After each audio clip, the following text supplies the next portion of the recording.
So today we're going to be continuing to take a look at a scenario where civilization starts over. We are now on episode 58 of the series, and if you haven't seen the last episode, make sure to go check it out. We saw a lot of wars take place in that episode and a little bit of alliance expansion. And if you guys do enjoy today's video, make sure to leave a like on it and subscribe to the channel if you're new. All the support is greatly appreciated as we're trying to get to 200,000 subscribers. And let's go ahead and jump straight into this video. So to start this episode, we're going to be heading straight down here into Mesopotamia. This is where the remnants of the old empire exist. Now, there has been really nothing happening in this land. The organization of states is like the only relevant thing, and that doesn't even exist anymore. In the last episode, we did see this war over here between Greece and this country, but everything else has been pretty untouched until now, because the green team has just declared war upon the gold country, and green team troops start moving in. Unsurprisingly here, as we know, the green country is a expansionist country. They are, at this point, a fascist country as well. But as you can see, this war is not going so well for the gold country.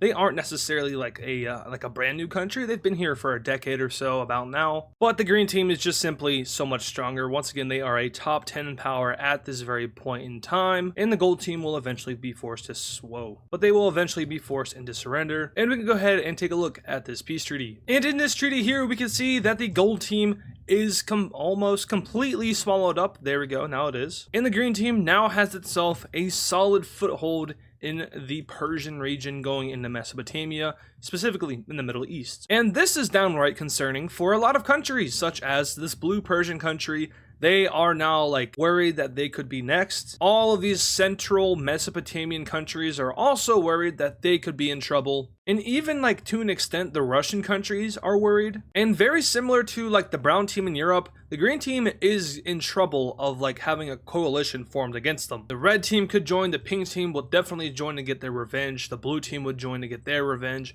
And honestly, you could see other regional powers like India and China try to fund this coalition if it were to form. So it is suggested by me that the green team stops doing this. But staying in this region and on that topic, we come over here to India. As we know, they have their own economical alliance, and recently their influence has been expanding up into Central Asia with both the red and orange teams joining in. But now they're gaining yet another member, and this time it is unsurprisingly going to be the Persian blue team, who is, like I said, of course, terrified at the green team's expansion. So it turns out the green team's expansion is actually like a good thing for India's influence, and this economical alliance is now gaining interest all across Mesopotamia. So that's something to watch in future episodes. But now we're heading up north from here to the former Russian states. We have yet another country joining in on the Russian HRE, and that is going to be the yellow country. Now the yellow country is joining this thing because of the green team. They're a little bit scared of the green team, like I said earlier, and they feel like joining this Russian HRE alliance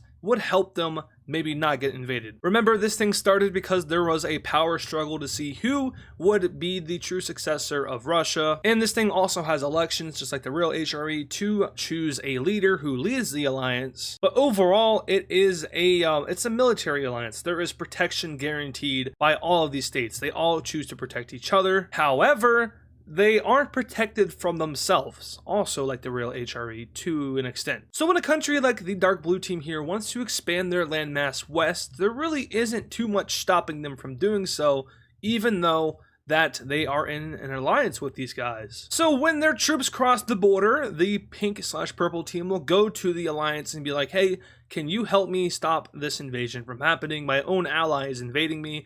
And the alliance will be silent. They are not going to send any troops to help. The truth of the matter is, they all don't really like each other, but they benefit from each other. So if any outside force were to attack us, sure, we'll help you out. But if like one of our own were to attack you, good luck. Eventually, the blue team will capture the capital of the purple team, and then they will continue their expansion, but some other unfortunate events will be happening, because blue team troops down here are also crossing the border and starting an invasion into the purple team. The Ukrainians will capture a province or two down here, and eventually the purple country will surrender. So we can take a look at this peace treaty of cannibalism, which will look something like this. Now, to note here is that the purple/pink team does still exist. They just lose like 80% of their land to their own allies, specifically the dark blue country. But they do still exist right here, and they have their capital city still. No other major cities, so they might be cooked. And the most weird thing about this is that they will retain their status in the Russian HRE. In the Russian HRE because they simply like the protection. Now, it's not really going to help them with anything because they're completely surrounded now by members of their own alliance. And as we know, this thing doesn't protect them from their own members. So is there really a point in being in it? But now we're jumping down to Africa, where there is a pretty major event happening, and it's a long time coming. South Africa will be forming a military alliance, the Trapezoid Military Alliance. And I say Trapezoid Military because there is already a Trapezoid Alliance, but it is the NATO organization. So we can just now call this thing NATO, and instead we'll just call this the Trapezoid Alliance. But this thing forms, and South Africa will declare itself as a fascist-free country. They will not allow fascist candidates to run in their country and encourage their fellow African countries in their economical alliance to do the same. And a major rule of this alliance is that in order to join it, you also have to ban fascism in your country, and instantly they'll be getting a new member, and that is, unsurprisingly, going to be the Tanzanian country. These guys banned fascism as soon as the gold team made it popular. Unsurprising, these two hate each other. It's really bad. But now they are guaranteed military protection from the South Africans, but not only the South Africans, because some other countries will be joining this thing. That includes both of this country and that country. Remember that this was once a large country down here, but it broke apart due to differences. It was a peaceful breakup, which means that diplomacy in this region isn't an issue. They have no problem getting along with each other, and thus this alliance is easily able to expand. But yet another country joining the Trapezoid Alliance is this teal country up here, and this is for a pretty obvious reason. They share a border with a lot of the members of the Star Economical Alliance, and then to the north they border a parallelogram country. They are very far from the rest of the alliance and don't share a border with any alliance members, but that could of course change in the future. But for now, Africa has itself a new alliance, one that hopes to counter the gold fascist country. And obviously this is going to make them mad, so what are they going to do? Oh, okay. This is going to make Tanzania very mad, who is like the only country left in Africa. Well, not the only one, but like the main country left in Africa that has this brown religion. Remember, this thing went all the way up through into the Horn of Africa. That has changed now because of the gold team's genocide against them. And then of course, India is where this religion / ethnicity started. But on the topic of this layer and ethnicities, we go up here to where the green country is, and we see something mightily unfortunate. The Green Team will start its own genocide, being the second country in the world to openly sponsor such a policy. And this is something that could very well get a coalition formed against you. Maybe it's already brewing. Anyways, we're now jumping over here to North America, where there has actually been a lot of events happening in both of these continents as of recently. But we're heading to where the West Mexican country is. Remember, a few episodes ago, these guys became an official state and are now recognized as the Western Mexican country, and they're attempting to put their terroristic history behind them and move forward as a state. There's always been turmoil and like just bad colonialism in this area. It's led to a lot of wars and issues. We saw that with Texas, we saw that with Mexico, and then of course we saw that with these guys. But it's starting to get better. It's just not perfect just yet. And even though they're trying to put their terroristic past behind them,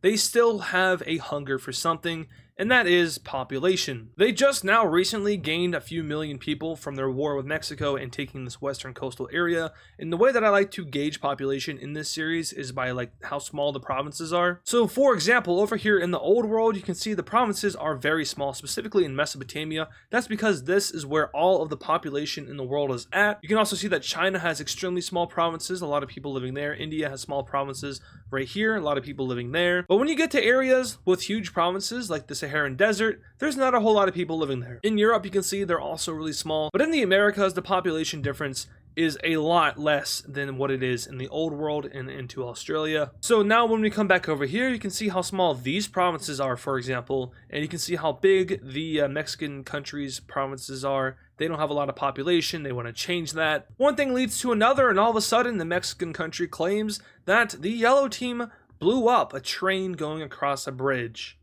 Sounds familiar. With this proclamation, the Western Mexican country will send an ultimatum over to the yellow team, telling them to pay a ridiculous amount of reparations in order for them to kind of like bat an eye to this incident. The yellow team doesn't have that kind of money, and they refuse the ultimatum. And now the gray Mexican country has its false flag reason to go into this country. And to be honest with you, these guys were trying to join up in that whole NATO organization, but now they don't have to worry about it because they will be getting a new owner. The Mexican country's army, which has just formed. Before, it was just a bunch of terrorists and unorganized, but now they are officially like a uniform military. These guys go in and they win very quickly. They also make sure to have a very low amount of casualties in this war. They want to ensure that their image isn't tarnished, and just declaring yourself as a nation and trying to put your terrorist past behind you and then doing something like this, that can kind of look bad and people will lose their trust in you. But when you have this false flag sense, if you can get other countries to believe it, then you're good. One country in particular they get to believe it is America. America appears to be very stupid.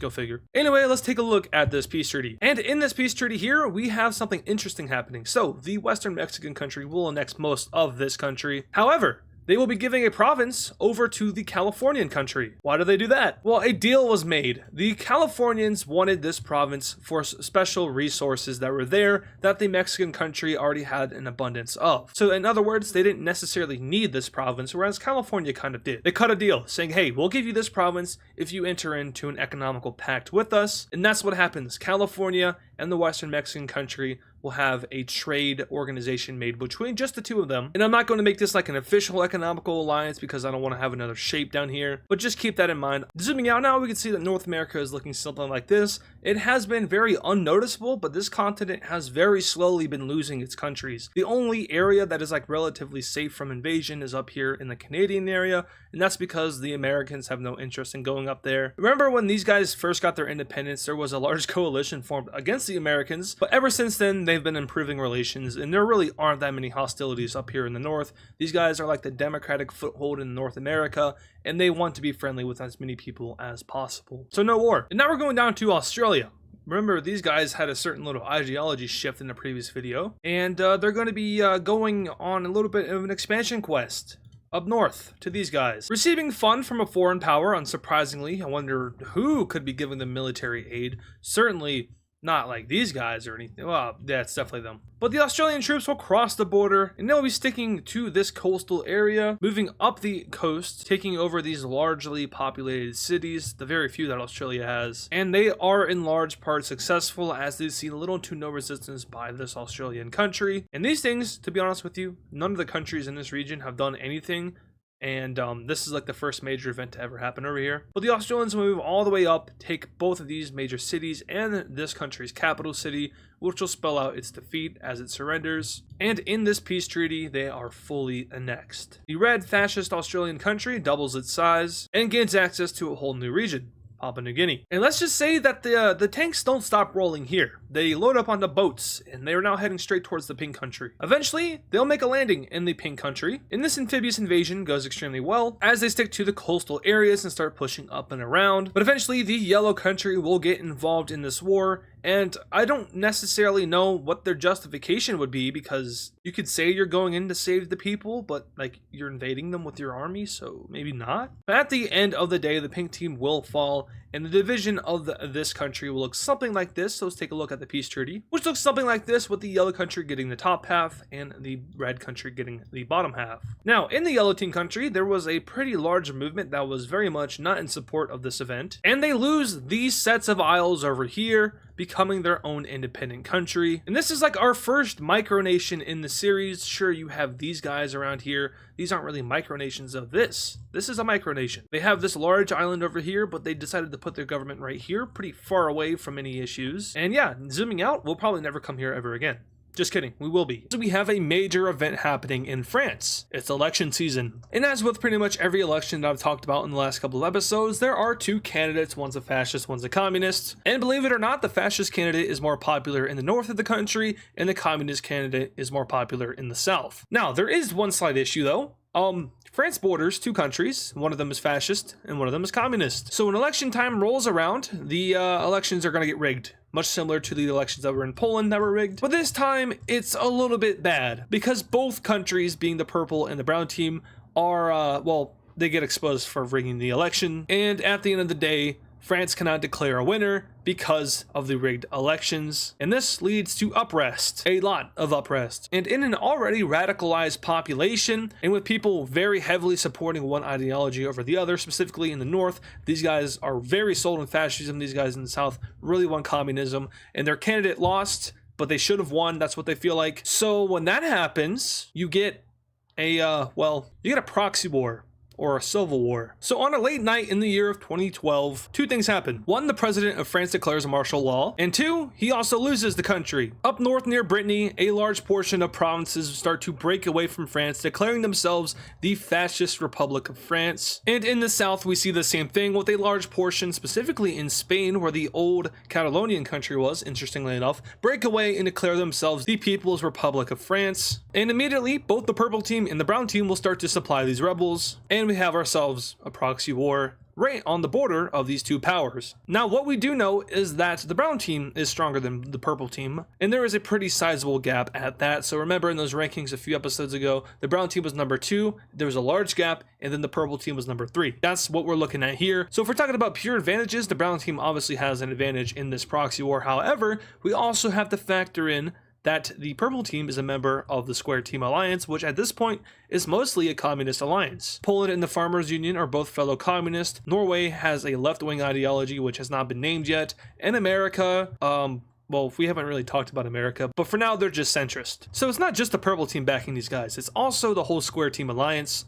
This makes the brown team a little bit mad. So what we see in this French Civil War is just kind of some really messed up stuff. The brown team will send a portion of its troops into France, in quotes, to stabilize the country, but what they just do is they take a little bit of land. And when the brown team does this, the purple team's like, I honestly am gonna do the same thing. So the purple team also sends some troops into France with the exact same intent, to stabilize the country. Otherwise though, the French government is collapsing, but they will try to set up a military to fight back against the rebels, and that is exactly what they do, pushing back both the fascists and the communists. But eventually, it's a little bit too much, and some more pockets of rebels start popping up all over the place. France is in dire need of some assistance, but there is none to be found, since they kind of align themselves with the brown team, and then like no one likes the brown team, so they have no allies, and the brown team then backstabbed them, so this is going not great for France. And then all of a sudden the French army in the south collapses, and then the one in the north collapses, and then all of a sudden France is gone. Just like that, they got overran by the fascists and the communists, but this is not over just yet, because the fascists and the communists don't like each other.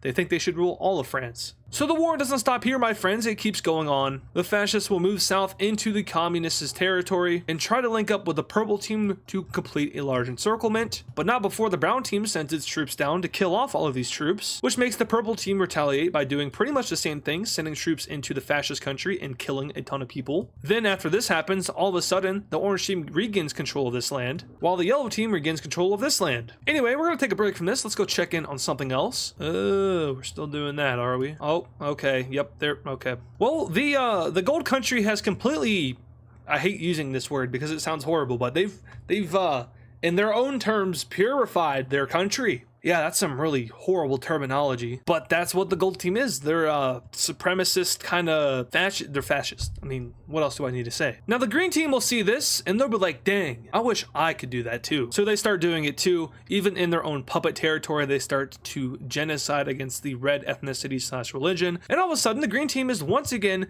getting a lot of backlash from all of these red religions, which it is like a Mesopotamian old Empyrean kind of religion / ethnicity, but you can see it does have reaches over into Greece and up into the Balkans, specifically with the Farmers Union. Libya to an extent is tolerant, their capital city is of red ethnicity. And then the blue team down here, of course, we can't forget about them. They are like the core founding of this ethnicity / religion, so they're not too happy about this at all. And the green team, like I said in the previous episode, is at risk of a coalition forming against them. The only issue though is that there are no major countries that border the green team, so a coalition forming against them probably wouldn't go too well. Anyway, back to France. We once again see the fascists push back the communists, and they start pushing them back pretty bad. But then the purple team does what they like to do, and they just move in here and kill off all the fascist troops in the area. And then the land is once again given back to the orange team. This war may never end. It goes on for a whole year. It's now 2013.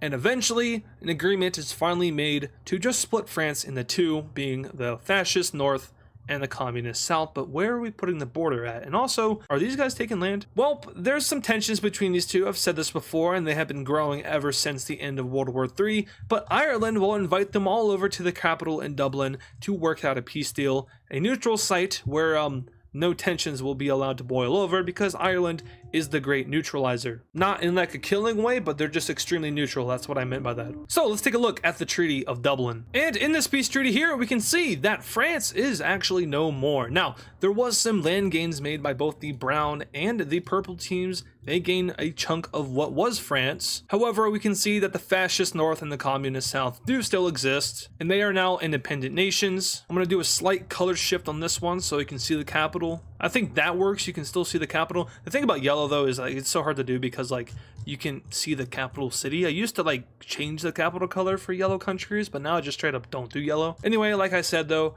fascist north, communist south. Speaking of them, they'll get their capital city right here. And this is our new map of Western Europe. An interesting front has just opened. Now, inconspicuously enough, did I use that word right? I've never used that word before. We have the square team gaining a new member very soon after this war ends. In fact, it's within a couple of months after this war ends that we see the square team gain a new member in the communist southern part of France. Now, the interesting thing is I'm going to call this southern France, even though it's more so Spain than it is France. But in WICSO terms, this is more French than it is Spanish. There is actually no Spanish. It's just like Iberia and then Dark Cyan, and then for some reason Africa's here, but whatever. Now, the brown team doesn't have an alliance, and they aren't really interested in joining any alliances, so they will just instead form a mutual alliance with this new country. Basically, they guarantee their independence, and in return, this country would aid the brown team if ever needed. But now we zoom out from Europe and head somewhere else. This time we're bouncing straight back over to the Mesopotamia area, specifically down here south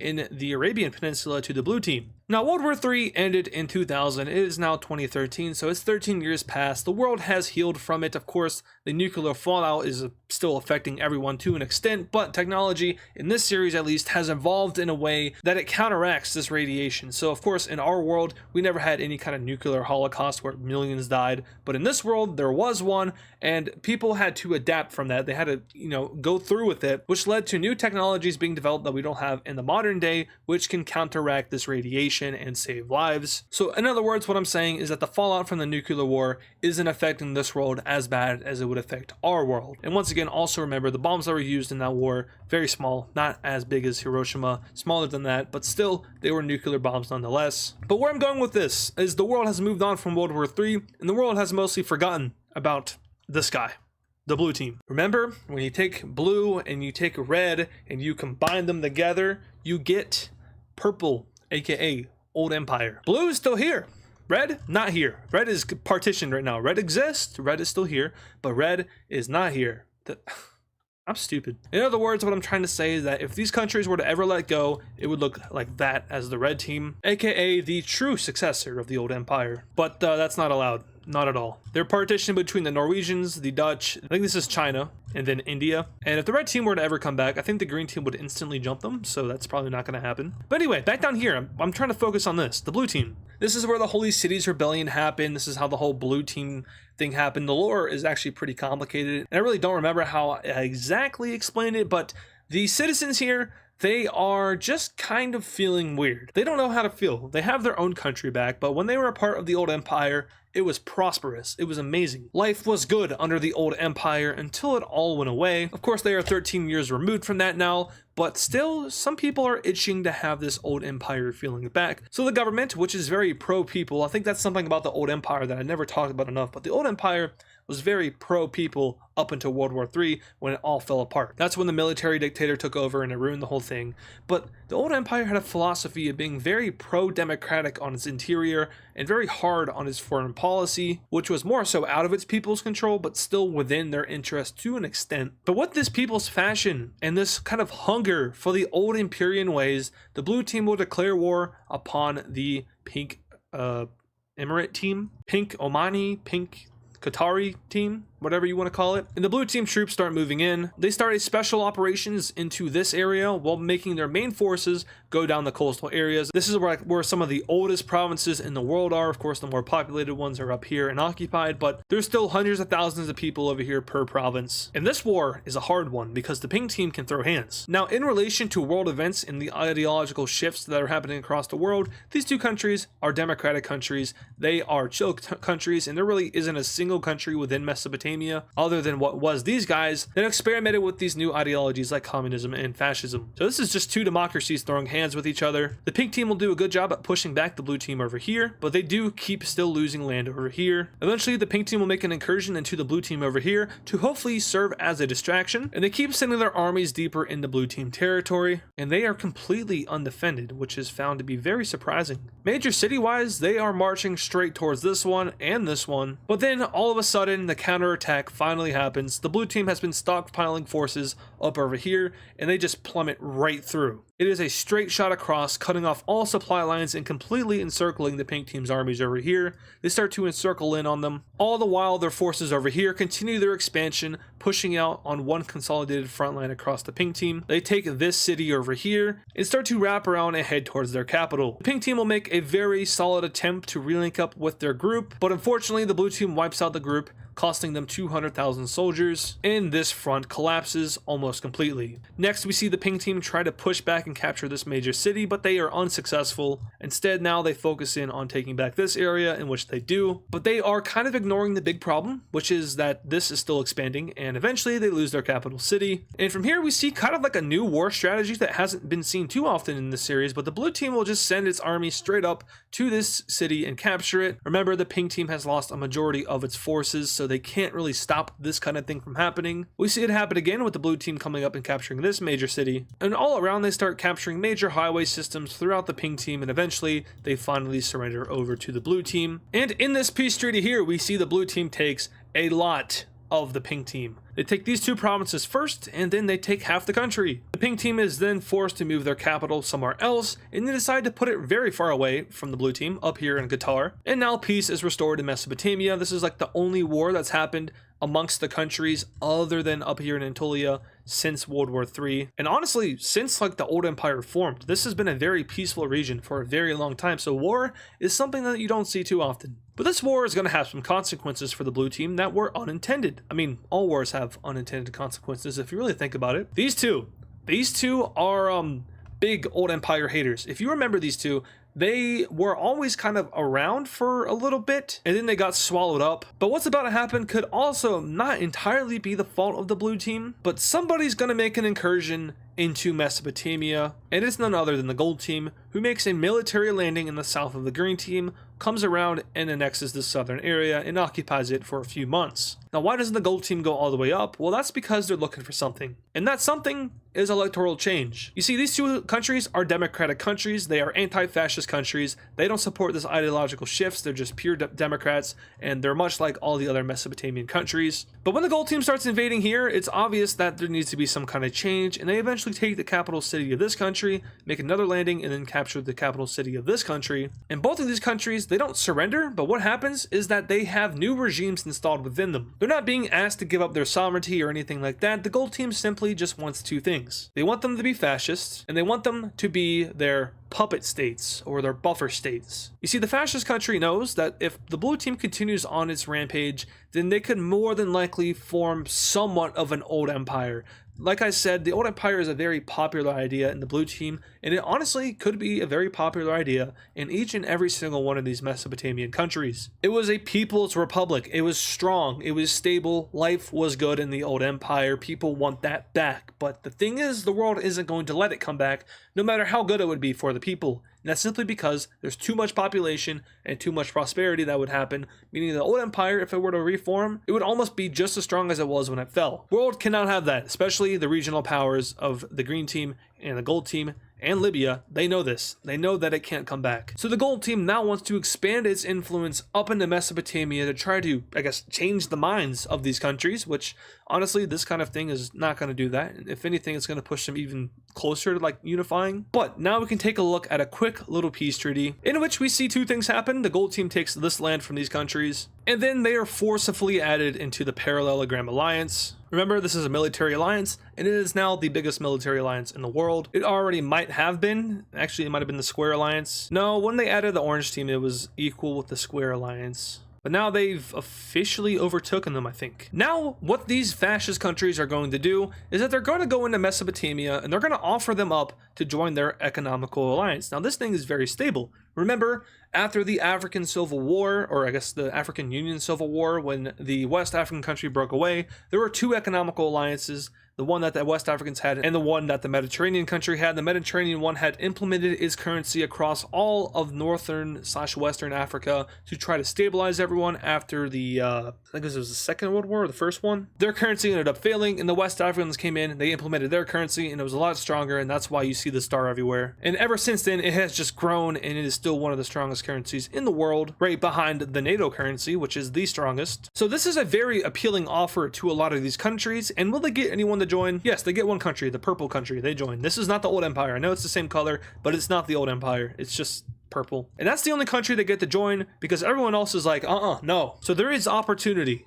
and a lot of it, for the fascists to get into Mesopotamia even deeper. But for now, they're chilling. So now we're going to zoom out from Mesopotamia. We're going to take a quick breath because this episode has been amazing, in my opinion. This is probably one of my favorite episodes I've ever recorded. There's just so much stuff happening. I know how popular the old empire was for all of you guys. I know there's also a large amount of you who hated the old empire. And so I think mentioning it again is probably a plus, but also seeing that a lot of countries are wanting to prevent it is also a plus for the people who don't like the old empires. So I'm kind of like balancing out here. But no, I'm not doing this just for that sake. This is what I had intended. This is what I had planned. It's all going to plan. I'll say that much. And you know what can make this episode better? One more invasion. Back over down to South America, we see the Brazilians go straight back into Venezuela. They invaded these guys a few episodes back, but the job's not done and they are completely invaded, but not before. Hold on, I'm getting way too ahead of myself here. They start to get invaded, my bad, but not before the Central American country comes in and also starts to invade it. And it has a very, very, very well-heard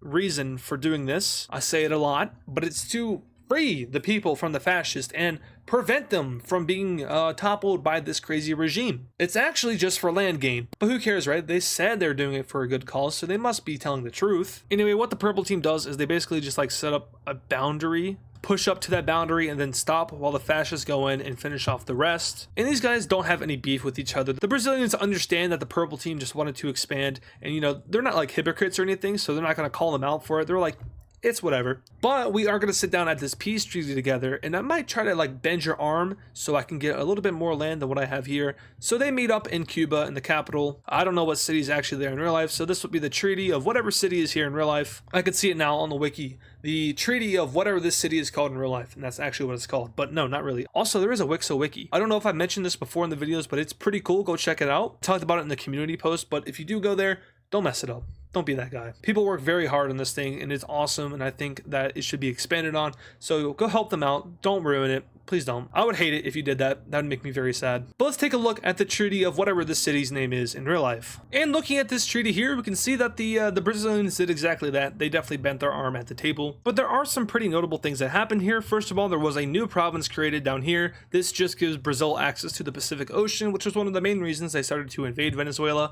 This now gives them access to the Pacific in a lot easier way, instead of having to go up and around through the Panama Canal and thus forth. But they also got their way with this major city here. The purple team had occupied this before, but now they were able to get it on their own terms. They weren't able to get this one though. That was like the main point of the purple team, like, hey, we'll let you do whatever you want basically, but just let us have this city down here, and that city they do now have. So the purple team will of course take this, and the Brazilians will take that. This is our new South America map. It's looking pretty good. There is a little bit of an economical situation happening in this country here. They are in the NATO organization, which has the strongest currency in the world, but that doesn't mean there can't necessarily be individual suffering. This country is the weakest economical country in all of North America. It makes pretty good money off of its resource exports, but it suffers as it has a very low population, one of the least populated countries in the world, other than like, you know, these guys over here. So they need to make some quick money, and luckily there's a country just south of them that is willing to work with them, and that is of course America. So what this country is going to do is that they're going to sell off some of their provinces. More specifically, they'll be selling these two. So the Americans will be getting these two provinces here, but not just those two. They'll also be picking up these two provinces. Now this is two separate deals that are done. Basically the country that is giving up the provinces thought like, hey, this was nice profit, but we could really use a few extra, probably millions of dollars. So we'll sell these as well. Now the issue is that this move was kind of unpopular for two reasons. One, no one likes to give up land. There's a lot of resources there, so why would you give that up? And two, because they just sold one of their most populated cities right here, meaning that these guys have even less population now. And that could be an issue in the future should they experience any more economical difficulties. But for now, America gets 4 more provinces, all full of good resources, and they also get a few more people in their country. And this is our new map between America and this Canadian country. But now we're jumping down over to the gold.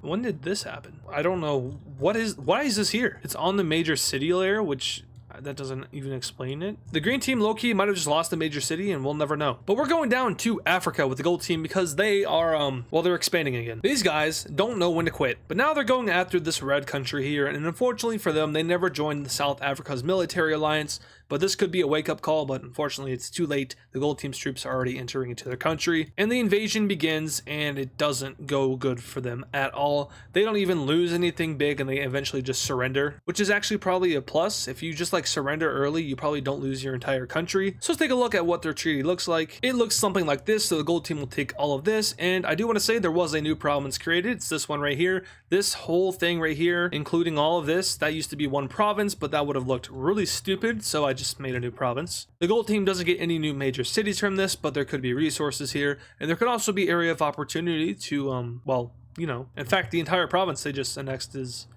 unfortunately of different ethnicity. So we'll see what happens. I think we can already guess what will happen, but we're not worried about that right now. They just annexed this and are now looking like this. They are definitely becoming a very big and strong country, maybe getting towards that top 10 position. Remember, they did join the West Africans Economical Alliance to improve their economy, and so far it has done exactly that. So they could be nearing that top 10 position, maybe overtaking the green country, who's kind of taking too big of a bite. But yeah, that's that. But obviously this is going to have repercussions for the gold team. They figured this would happen, but the red team is going to join up on South Africa's new alliance in order to stop them from getting invaded in the future, hopefully. We also see yet another country join this thing, and it is the lavender-ish kind of country. Basically, Africa is waking up to the fact that the fascists aren't going to stop invading South, and luckily now there is a solidified block separating them from Southern Africa, meaning that these countries down here are safe and they don't have to worry about getting invaded for now. It also means that the gold team can't really expand anymore. They would have to go into Mesopotamia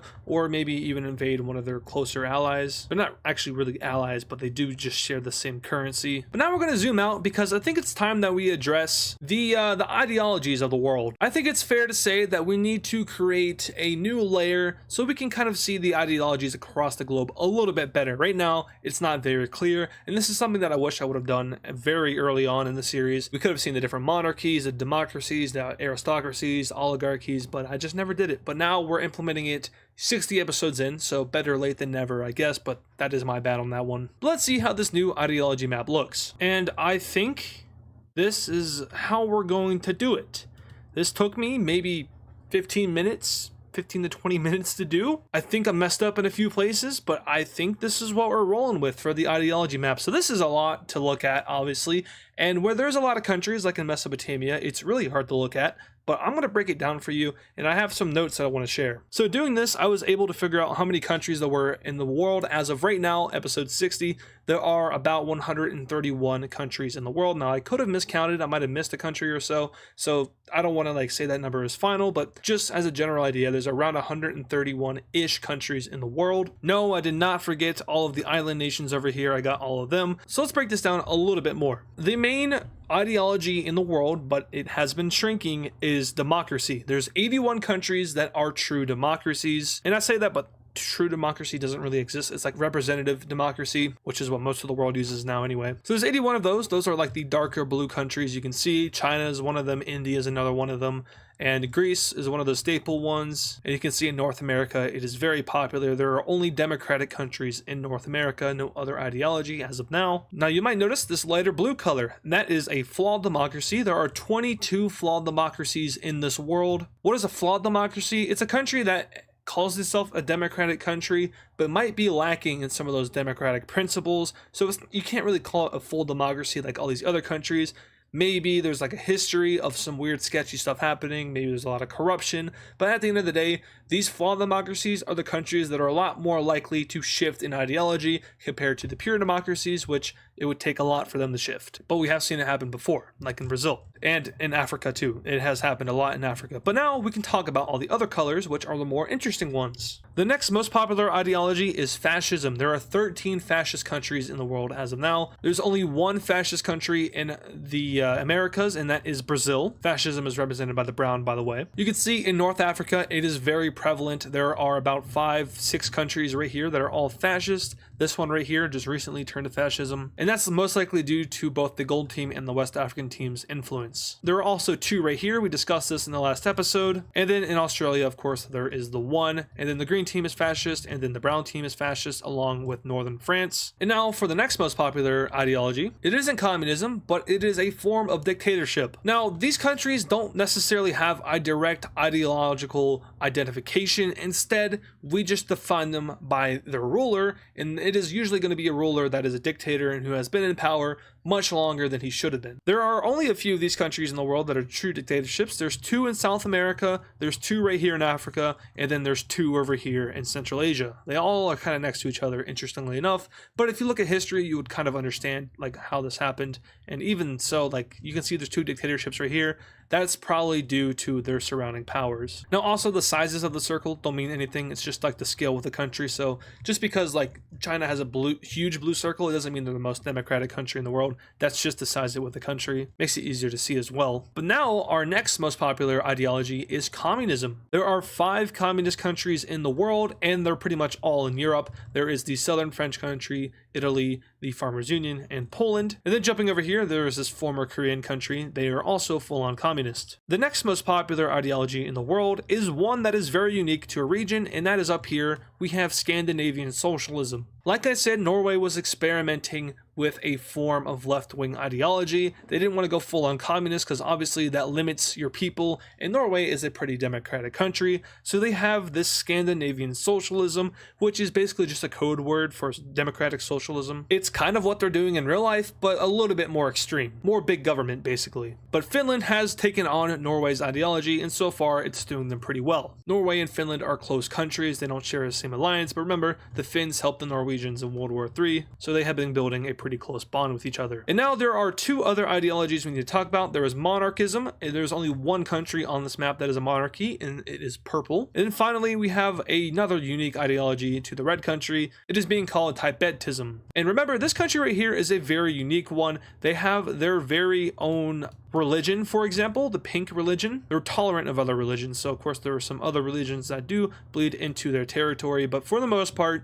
they have their own religion. And these guys were very isolationist for a long time until recently. But yeah, that is our new ideology map. If you want to take a better look at it, then we can do something like this. And then we can do something like that, and then this. And yeah, that's something to look at, but it's easier to look at, I guess. It's crazy how you can like kind of see the outline of the world to an extent. Like you can see Turkey and Mesopotamia right here, and then like Ireland and Scotland. And then you can like see the tip of India. North America is somewhat recognizable. Not really though. Anyway, that is our new it's all gone. Series over. Sorry guys. But like I was saying, that is our new ideology map. Now we can get back to the more interesting stuff, which is going to be happening down in Australia. We're actually going to be adding to an ideology because this blue country right here just had peaceful elections, believe it or not. In these radical times, the blue team was able to have peaceful elections. Now, just like every other country in the world, this has been a growing theme in each and every episode, but the people here are radicalized. We have a communist up for election and we have a Democrat up for election. So there is no fascist leader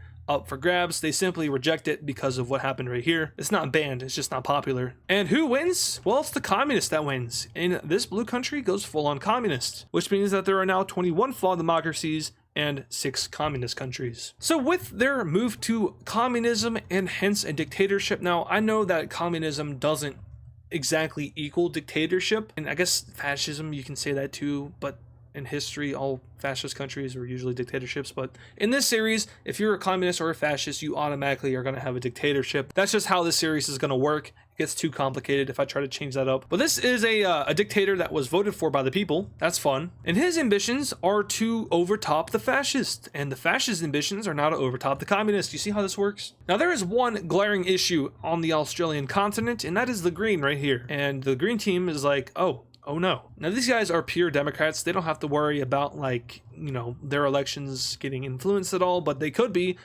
because of this. And they do realize that the blue team is probably going to come for it just so that the red team can't get it. And it becomes a race between which country can get this land first. Now the green team's like, hold on. We can do this peacefully so we don't have to fight and shed blood. Oh, alright. The blue team starts to invade the green country, and the green team's army isn't even here. They don't care enough to protect it. Oh, but here comes the red team too. That was unsurprising, but eventually this land is all taken, and then something interesting happens. They start fighting each other within this territory. There is no official declaration of war between these two countries, and the governments both recognize that they are not at war. They specifically go on their national television and say, we are not fighting them. We acknowledge to each other that we're not fighting each other. There's just a few skirmishes, you know, happening in this territory that we just got over here. And, you know, there's a couple thousands of troops dying, but we're not at war or anything, right? Yeah, no. So they'll continue fighting back and forth for a very long time. They're pretty evenly matched, but if I had to guess, the red team would be a little bit better. But at the end of the day, the blue team's able to push back, and they're like, hey, let's stop fighting. I'll give you a little bit of land. Let's just quit it. And the green team's like, hey, you're the one that invaded me. Why are you doing a peace treaty without me? Basically, the dictators are like, hey, ha ha ha. So let's take a look at this peace treaty. And in this peace treaty here, it's pretty simple. Red team gets that province, blue team gets everything else. There was a little bit of dispute over this island though, but the blue team ultimately puts its military on it, basically saying, haha.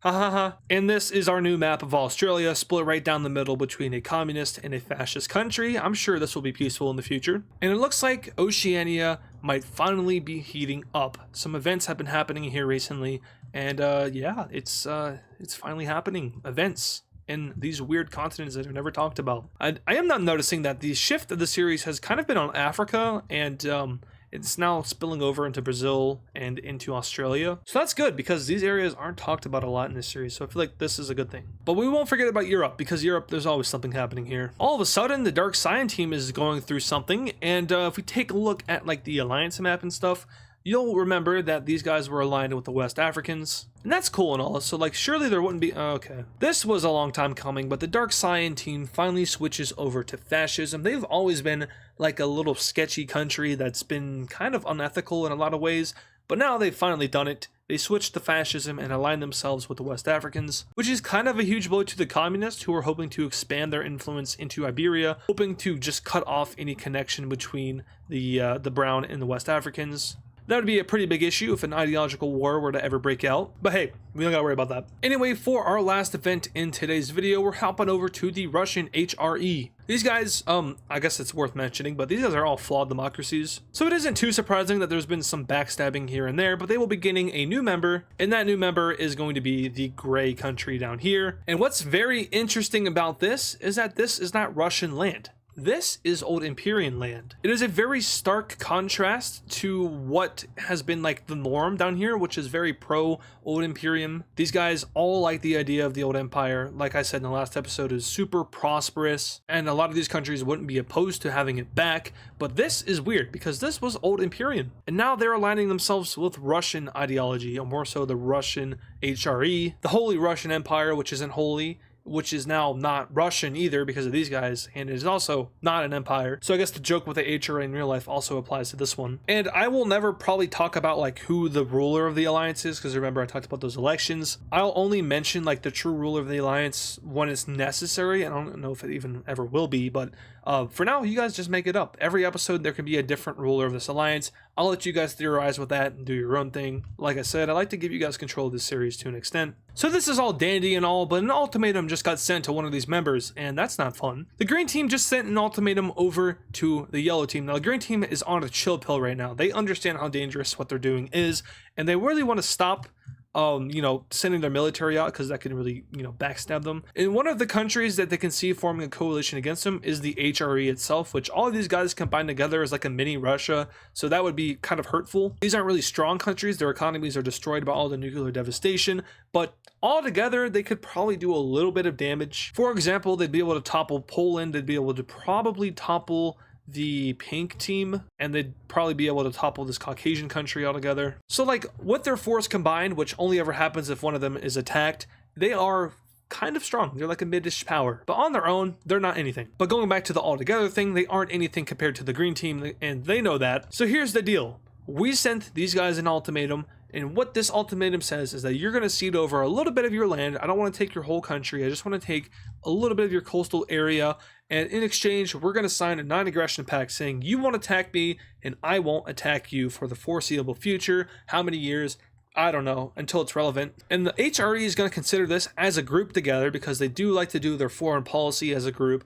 And ultimately, they're going to make a decision to go ahead and greenlight this. Now, there's going to be a few countries that are opposed to this and a few countries that are in favor of this, but it comes down to majority rule. So these guys and these guys were against it, but everyone else was for it. So this is what the split looks like. It's 4 votes to 2 votes. Majority rules, and the yellow team would be forced to cede over some land, which looks something like this. And you'll notice that it's very close to their capital city. And this makes them audibly gulp. But hey, at least you have long-lasting peace with the green team. I'm sure they'd never ever break that non-aggression pact. Don't worry, they're just fascists, And honestly, I'm joking when I say that. Like, they definitely probably would, but they probably wouldn't, because if they did, that's how you get the coalition against you. So the green team, once again, is on the chill pill right now because they don't want to get messed up by the world. But who knows? Maybe if that coalition did happen, they'd get some unlikely allies. Someone just made a bad move. The green team. They have been the topic of discussion in pretty much every episode for a while now. They have been doing a lot of expansion, a lot of unchecked expansion.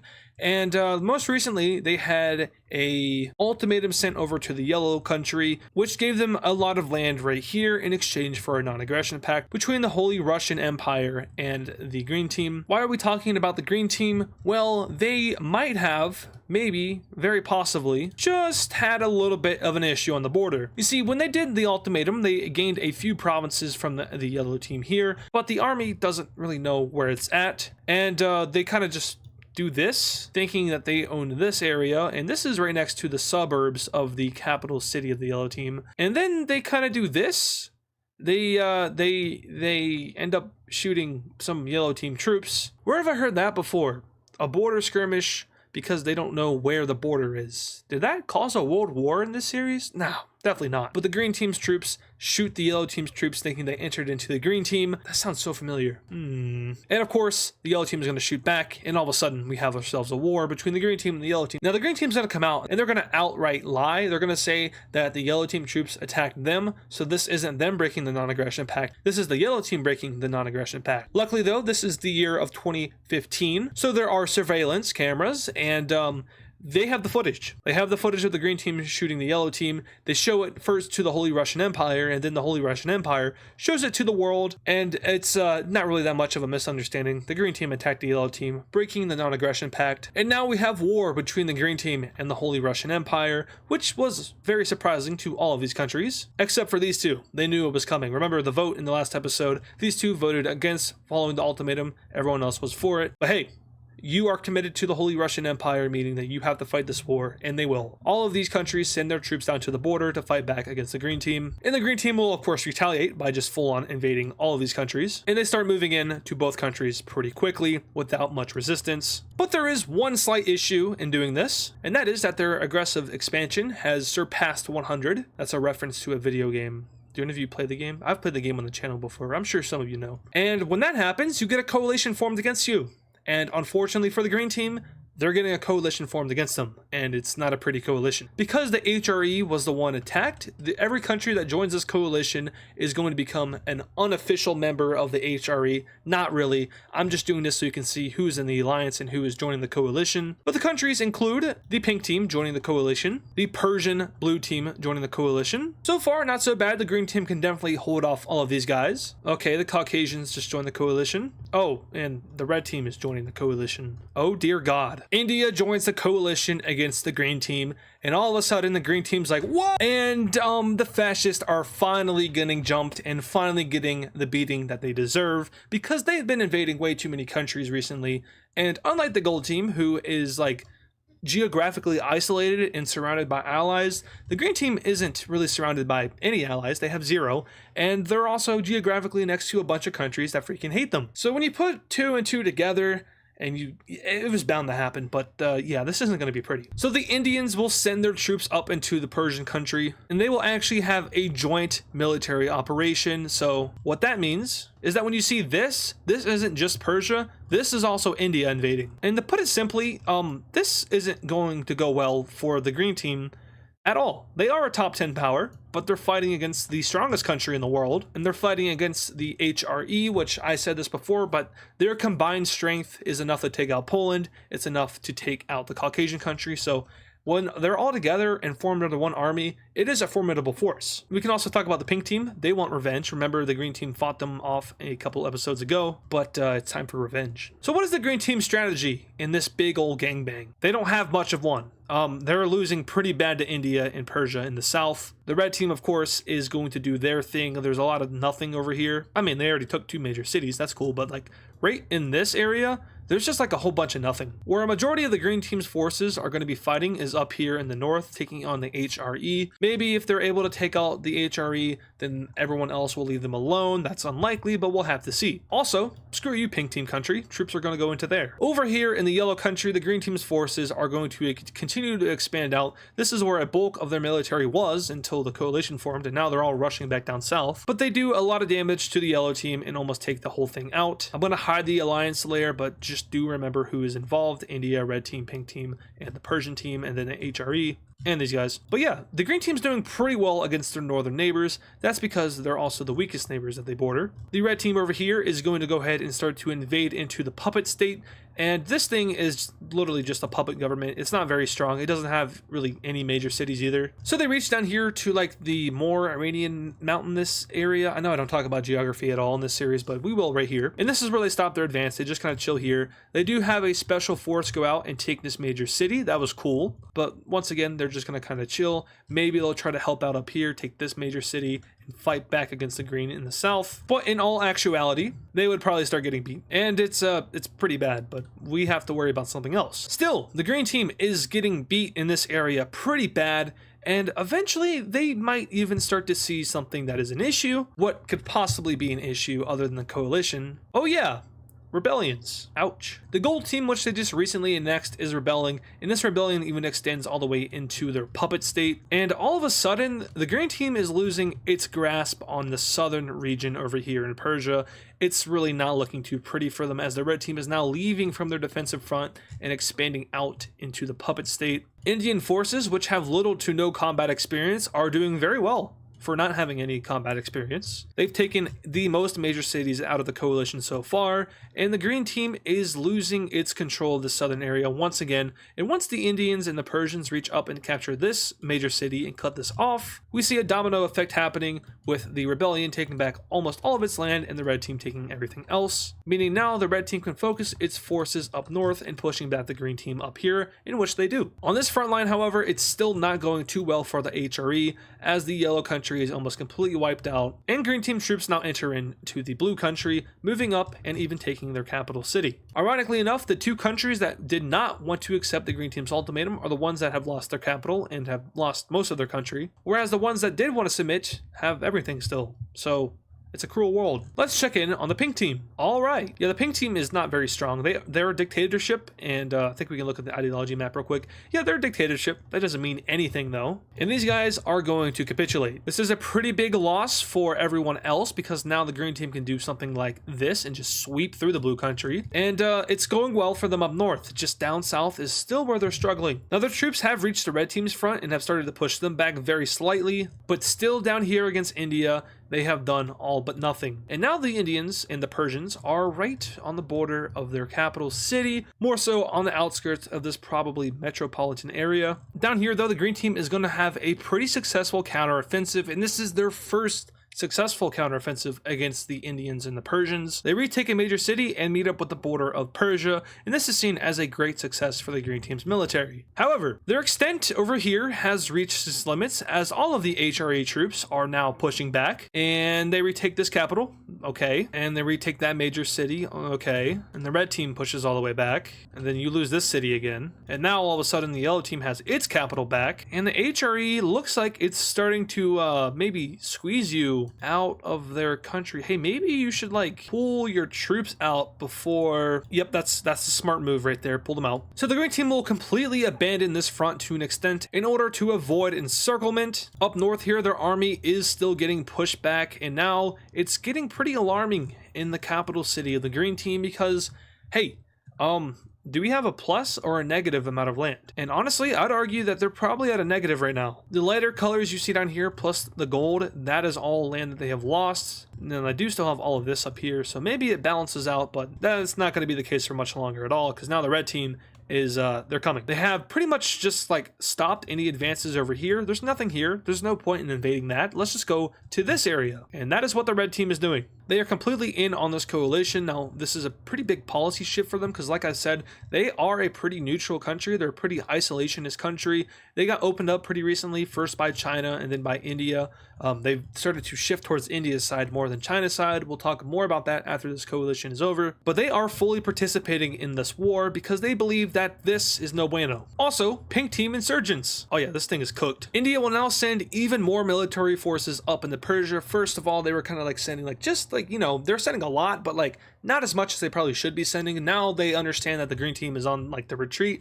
So they're like, you know what? Let's go ahead and just send them all. And that's exactly what they do. Not their whole military. That's not what I meant. I mean like their whole coalition force to fight back. And when they arrive, it's well, let's just, yep, all right. They capture the capital city of the green team, but this isn't the end for them just yet. As their leader flees to a northern city, they flee to this one in the middle. They will keep fighting. They're going to militarize their population, which is dangerous. We saw how that ended World War III pretty violently. The pink team's rebellion up here is going very well as they take even more land, and eventually they capture the capital city, and even more pink team forces start to pop up all over the place. The HRE pushes the green team almost completely out of this blue country, but do struggle right here. They're kind of holding out very well right here. Their forces do cross over just to give some breathing room for this capital city, but mostly the HRE is just waiting for India and the red team to do all of the heavy lifting. But we have a new member joining this coalition. Welcome to the party, orange team. These guys are like the real MVP of the series. Remember what they did to the old empire? Yeah, that was kind of crazy. They're back. They want to do it again. The orange team will send forces straight on into the green team, and I do want to say that this coalition is very, very, very in favor by the people. Every single country involved fighting back against the green team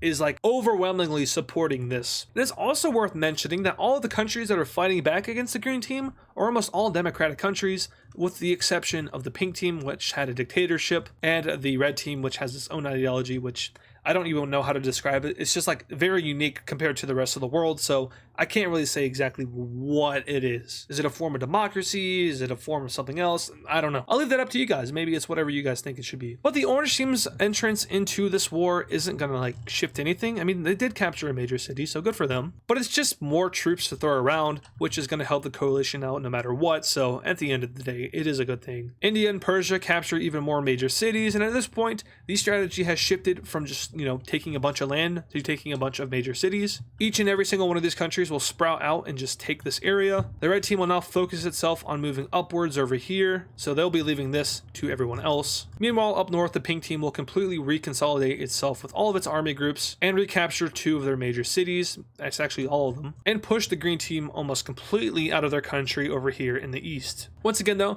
the green team is doing a good job at defending over here in the western area, but in the south, as you can see, it's almost over. India and Persia will continue their move upwards and will start to near this capital city right here, or this temporary capital city. I say temporary because it gets captured. And eventually, special forces go out and capture each and every one of these major cities. The green team is throwing as much of their population at this thing as they can. Remember, almost their entire population is like militarized. But unfortunately, they're fighting against one of the most populated countries in the world in India, and other very strong countries like the red team, and then some intermediate powers like the HRE, but they have a large they had a large population, and then the nukes fell. But still, there's still considerable amount of population here. So sure, you can put like millions of people on the front line, but if they're not trained and they're poorly equipped, a few AR bullets will fix, they'll. Anyway, at this point, the green team should probably surrender over to the coalition. They are just getting absolutely whooped in this war, but they keep fighting. Eventually, their forces up here completely fall back as both the Dark Cyan and the Yellow countries take back all of their land. And now the HRE is officially on the offensive as they send their troops right on into this thing. They capture a major city here. The pink team gets all of its land back everywhere. The red team has an amazing military operation to take all of this land, even though they didn't want it, but still their army just sweeps through. It's like one of the greatest military operations seen in modern history. They then move out and capture this major city. India full sends its forces eastward and takes out all of this thing. And the last bits of fighting will take place in two places, here and here. Goodbye there, and also goodbye here. The green team has lost its coalition war, obviously, and let's see what exactly the terms and conditions of this treaty are, because I have a feeling that the green team might not make it out of this in one piece. They might be in trouble, but we'll have to see. I haven't decided yet. So let's take a look at this peace treaty. And also, you might be wondering, why didn't like the other fascist countries come and help them out? That's because they're so far away. I mean, like, what were they going to do? Also, they definitely don't want to fight India.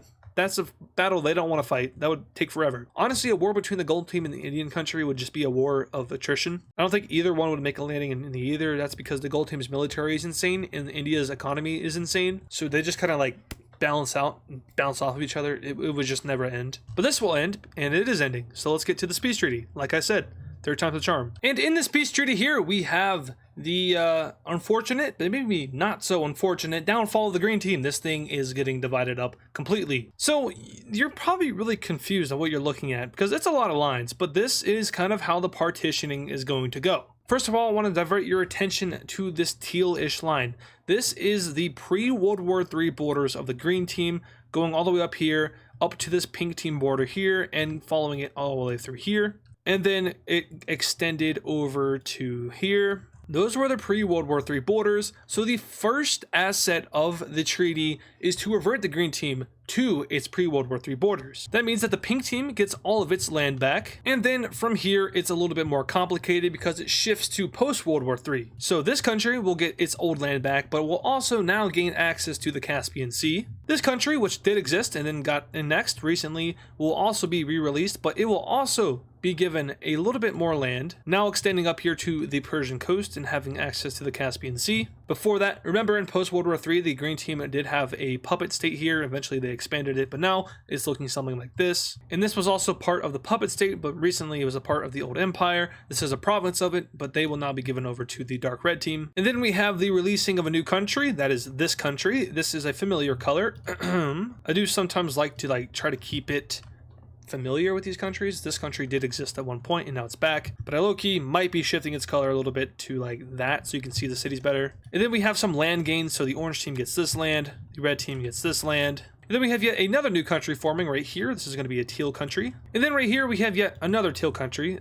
Messed up. For now, we're just going to make this guy like this weird limeish green country. But this guy was here pre-World War III. It just looks a lot different than it did. It used to extend over here, but that's changed now. And that's because the yellow team is taking gains right here. And then finally, we'll have a new country right here, a very dark purple country. And now the green team has been reverted to its pre-World War III borders, but you'll still notice that there are quite a few lines within this thing, and that's because there is no mercy for fascism in this world. So the partitioning of the green team will take place. The pink team will gain a new province. A new country will be formed. This is the largest country that is being carved out over here in the east.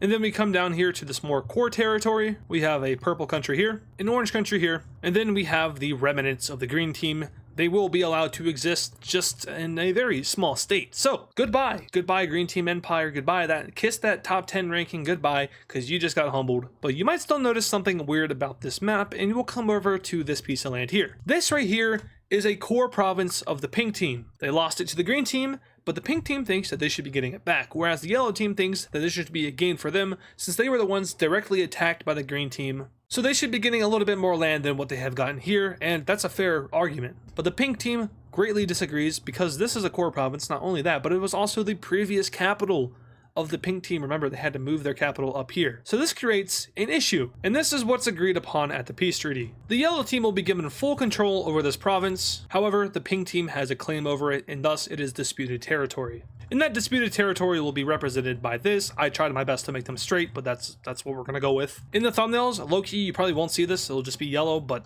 don't worry about it. This is what it looks like on the map now. We have our first major piece of disputed territory in the series. But yeah, the main point of this is obviously that we kiss the green team goodbye and we introduce a ton of new countries in Central Asia. And this is going to have some pretty large implications for multiple reasons. Number one, these are all fresh. Oh, this poor guy doesn't have any major cities. That's okay. When in doubt, you just make one up out of nowhere. Or there'll be one right there. We'll put one right there, and your capital's there. But this has big implications because these are unaligned countries that are just now going to be setting up their new governments. The green team only has one major city now. And this could perhaps lead to some tensions between countries. But more than likely what we'll see is India swooping in to add these guys to their economical alliance, thus expanding India's influence straight up into Central Asia. But also now we have to update this map because this isn't true anymore. First of all, goodbye fascist government. That was dissolved. No, not that. I just killed millions. My bad. So here are all our new circles. And the treaty didn't really go over what ideology these guys should be. So when they're all first made, they're set up mostly as democracies. However, you'll notice that these are being colored in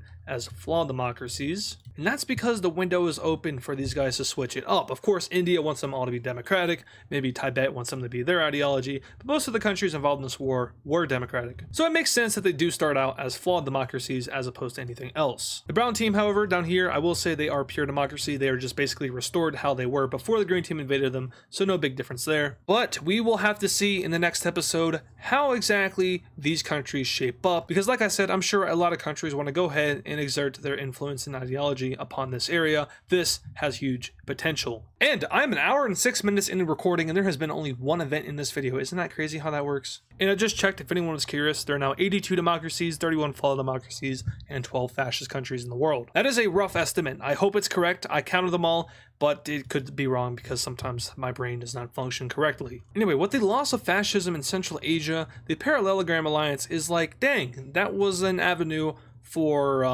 alliance. You know, they could have had a strong member in Central Asia, but unfortunately the green team was just too rogue and they didn't really stop expanding, and that led to this. And they are, by the way, set up with a democracy, but once again, that is a flawed democracy. Hopefully they'll be able to avoid any radical ideologies so they don't get stomped again. But the Parallelogram Alliance, like I said, is feeling hurt from this. So what are they going to do? I know, let's jump one of our own alliance members. That is economical alliance. The gold team and the purple team will declare war on the green team, and the green team's like, whoa, whoa, whoa, whoa. First of all, we were a pure democracy at one point, and then you made us join your alliance, and now we are being flawed, and we're close to, like, you know, switching up. So why are you invading us? And the fascists laugh in their face. There is no such thing as friendliness between fascist nations, that is, unless you're in a military alliance, but economical alliances don't really require anything. You just use my currency, so it's easier for me to invade you. I could spare you guys the details. However, this episode is becoming increasingly long on my part. I don't know how long it is for you guys. I hope it is longer than I think it is, but I won't spare you because you need to see it and I need runtime. So the purple team moves in first, and they are pretty much just like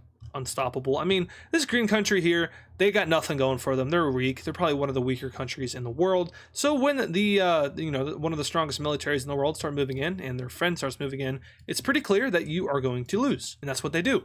So we can take a look at the division of this country, and oh god, what are these provinces? I don't know what I was smoking when okay, we're gonna change this a little bit. Okay, I think something like this is a little bit more reasonable. Like we'll just make that like into this province. Yeah, I don't know what was going on when I did this, but we'll leave this. Anyway, the peace treaty will look like this, with the purple team actually getting more land than the gold team does, but that's just so the purple team looks like a lot bigger and I guess more ferocious. Yeah, scary fascist. The gold team doesn't get too much land from this, but they're not really looking for land anymore because they are reaching probably their territorial peak. And you'll notice that the green team does still exist. And unfortunately for them, they are no longer a flawed democracy and they are forced upon fascism in their own country. They also are allowed to maintain their status as a member of the dark green team, or I mean the Star Alliance, and they are also forced to become a member of the Parallelogram Alliance. So a lot of things happening for this country here, but our new map looks something like this, more specifically like this without any of the layers. We come over here to South America, where the Brazilians will be going into the green team. Now why are Brazilians going into here? There's like nothing here. This is just like the jungle. So what's your reasoning? Resources. Resources.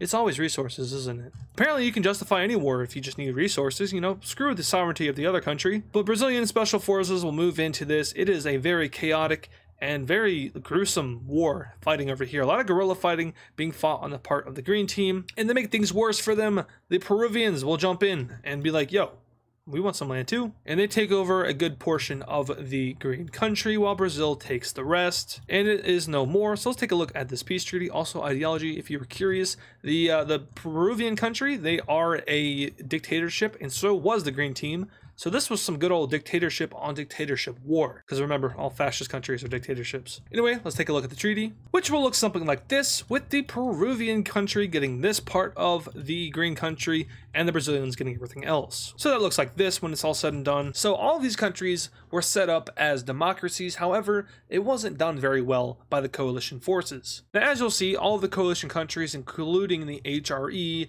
the Indians, the Persians, the other Persians, and the Caucasians, they were all democracies and the pink team was not, but they tried to set up this democratic thing in the remnants of the green team and it didn't really work. There's a ton of avenues for these countries to go down different routes and that's what we're looking at first. So first of all, we have the countries that will convert into full-on democracies. That includes this green country and this country right here. And it also includes this orange country. So the bottom three countries obviously are going to be the full democracies. They are also closest to the coalition forces that were also full democracies. So this kind of makes sense. Now as for the other countries, it's not so well. First of all, we have this country plunging right back into a dictatorship, as well as this gray and this blue country over here. They go full on dictatorship. This purple country actually goes into communism. And as for the green team, they come on, they revert right back to fascism. So these guys go straight back into fascism. That's not good for them because, hey, you know that coalition that just jumped you? They're going to jump you again. They are absolutely not going to be tolerant about this. They don't want any kind of repeat. And even though that all of these countries went into different ideologies, they all work together to jump the green team again. These are former green team countries. Remember, the core of the green team is within like this right here. Yeah, they're jumping them too. They don't mess with fascism. So long story short, the main coalition country is actually going to be the orange country. And to spare you the details, yeah, they're wiped off the map pretty quickly. And as a result of their shenanigans, their country now looks something like this. Gone. Not really though. What actually happens is that they lose almost all of their territory except for this tiny little chunk of land right here. This is the green team now. No, not this. You might find like little pixels and specks all over the map. That's not them. I hereby declare that any little tiny pieces of green that you find anywhere around the Caspian Sea is not the green team. This was an issue with the lime team. I think it was like this island right here. It was lime for like 20 episodes after the lime team collapsed. No, that wasn't the lime team. You can actually see that this is a remnant of like the blue team when it actually was all the way up here. I'll leave that there though. But yeah, anyway, the green team becomes a micronation. There's not even a city here, so guess what? They're gonna have to build one. And that city will of course have to be a capital city as well. So boom. There is the green team. You can't even see it with the capitals on, but we now have our second micronation. The first one is the gray Papua New Guinea Islands over here. Even then, these are bigger than the green team, so is this even really a micronation? I think this is just more so of an island nation. So in that case, I am now saying that this is our one and only micronation in the series. Oh, how far the mighty have fallen. From top 10 to weakest country in the world, all in the span of one episode. Ish. It must really suck. Anyway, as for this country here, their fascist ideology is not allowed, so they will now become a full-on democracy. And as for the green team, they are going to become a monarchy. why not? I mean, you're a city-state, you're a micronation, so it doesn't really matter what government you have because you're going to be irrelevant for the rest of time unless you get invaded. Even then, though, you're surrounded by nations that hate you, so it's very, very unlikely that you will ever see greatness again. But who knows? Who knows what AdizzPro has in store for the green team? Anyway, now that my birthday wish has been settled, we can move on to more important topics, such as the new communist campaign. What does that mean? Well, if we take a look at the ideological map once again, and I do want to reiterate that ideology is a very important subject in the series right now. You can see all the ideologies by color. Dark blue is democracy, lighter blue is flawed democracy, brown is fascism, red is communism. Those are like really the only important ones. Gray is dictatorship. But the numbers here, let me pull up the numbers. There are 13 fascist countries and 7 communist countries. And communism and fascism in this series, they do not like each other. It does not work well. And right now, the communist forces of the world kind of feel like they're at a disadvantage. Now, there is the Scandinavian socialism. It isn't communism though, but they do fall under like left and right. They fall under the left, whereas fascism falls under the right. And obviously, communism falls on the left. So they are both left-wing ideologies, just more so these guys are like democratic socialism as opposed to just full-on communism. But even then, with those included, they are at a big disadvantage, and the communists feel like they need to be at a better advantage against the fascists because ideological warfare is a thing, and it definitely could happen, but the world doesn't really want it to happen because last time a major war happened, we saw these really nice red numbers get involved and millions died. So let's not do that again. Now, the most recent communist country in the world is actually this dark purple one, which just happened, and then the most recent fascist country is this green country down here in Africa. But as you can see, fascism has a much broader reach across the globe, spanning from South America over all the way into Australia, whereas communism is just kind of limited to Eurasia and then Australia, weirdly enough. So the communists want to upgrade their numbers over in America and in South America, and what better way to do that than rigging elections in South America? That actually sounds really familiar. Anyway, these guys come down here and they look at South America and they're like, dang, these guys are all full-on democracy, so it's going to be hard to flip these guys. However, we see an avenue of opportunity. You are a flawed democracy and you have elections tomorrow. Those elections happen and there are 2 candidates. You're never going to believe what ideology they are. Communist, monarchist. What? Monarchism in the big 2014? Apparently. The election happens, and because of the rigging, the communist wins, and this green country turns into a communist one, and Brazil's over here like, Because communism is not a popular ideology in the Americas. It's only popular in Europe, which is like the birthplace of communism, and it's weirdly enough in here and over here too. But now there's one on the doorstep of Brazil, and this is going to raise tensions in Europe. Does that make any sense? Something happening in South America raising tensions in Europe? Actually, where have I heard something similar to that before? Anyway, the brown team's like, I know what you did, and the purple team's like, you do the same thing, so really, let's just hug it out. Except they don't hug it out, they put troops on each other's borders. Yeah, full-on troops on each other's borders, and they're not pointing guns at each other, they're just kind of like standing there like, yo. But this is an escalation of tensions that we haven't seen since World War III. The second and third strongest countries in the world have troops on each other's border. Everyone get in the bunker, but not really though, because the purple team doesn't have nukes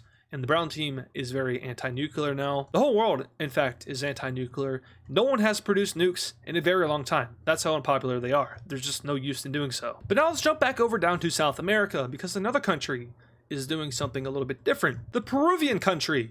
They're going through something right now. What are they going through? Well, their dictator has just passed away, and there's a little bit of a succession crisis. He has 2 twin sons. Where have I heard that before? They were both born at the same time. They're twins. Obviously, I mean, one was born a few minutes before the other, but still. Who do you put in power? The one that's slightly older or whoever's more capable? Well, I know how we fix that problem. Assassination. You see, in this very loving family, the 2 brothers in this case were, one was communist and the other one was a fascist. That's just how it goes nowadays, you know? You raise your kids and they hate each other. But in all seriousness, the 2 brothers, they did have ideological differences. One was more left-leaning and the other was more right-leaning. And the right-leaning one disappears. No one knows where he went. He's probably tied up, taken out in the ocean and drowned. That's kind of how these guys like to roll sometimes. And yes, I'm saying the purple team did it because they definitely did. And now there's no succession crisis because these guys are communist now. And just like that, South America has 2 communist nations within it, and Brazil is like, whoa, whoa, whoa, whoa, whoa.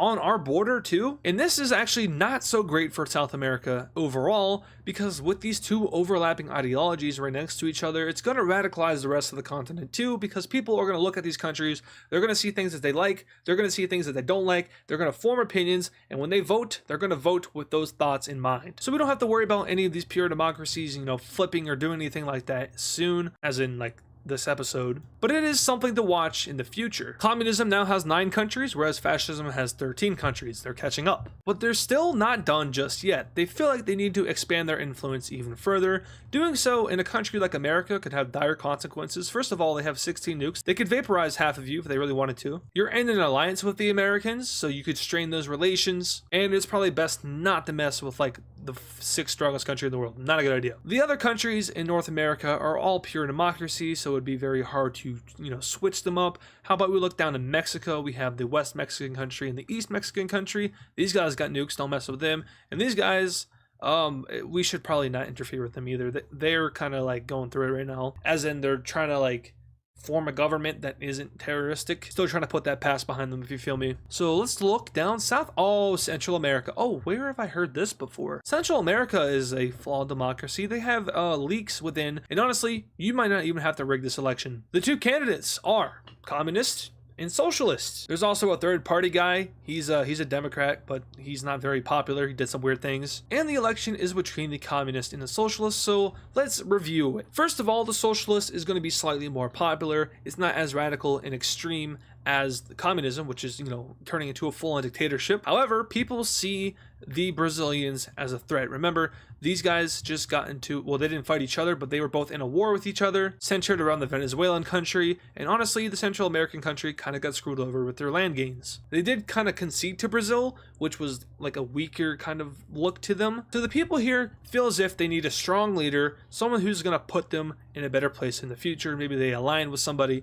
maybe they get an ally that can protect them from Brazil, because no matter what, this election is going to elect a left-wing person, and left ideology does not go well with right ideology. So who wins the election? Well, the communist does. And this is another huge win for the Europeans, who didn't even have to do anything this time. They didn't rig this one. They were just kind of watching, because they knew no matter what, they would get a left-wing person in charge of this country who would ultimately decide to work with them because they need the protection from the fascist. And yes, it is that easy to flip from a democracy to a communist in this series, because I said so. So all of a sudden, we have communism rising pretty quickly in South America. 2 countries were artificially inflated. However, this one was natural, so no matter what, even if the Europeans didn't meddle in these elections, there still would have been a communist country in Central America. So now the reach is worldwide between both of these ideologies. They are having issues penetrating into some areas, like North America. They are pretty solidly democratic. South Africa is also very solidly democratic. However, there is more opportunity for the communists to do expansion here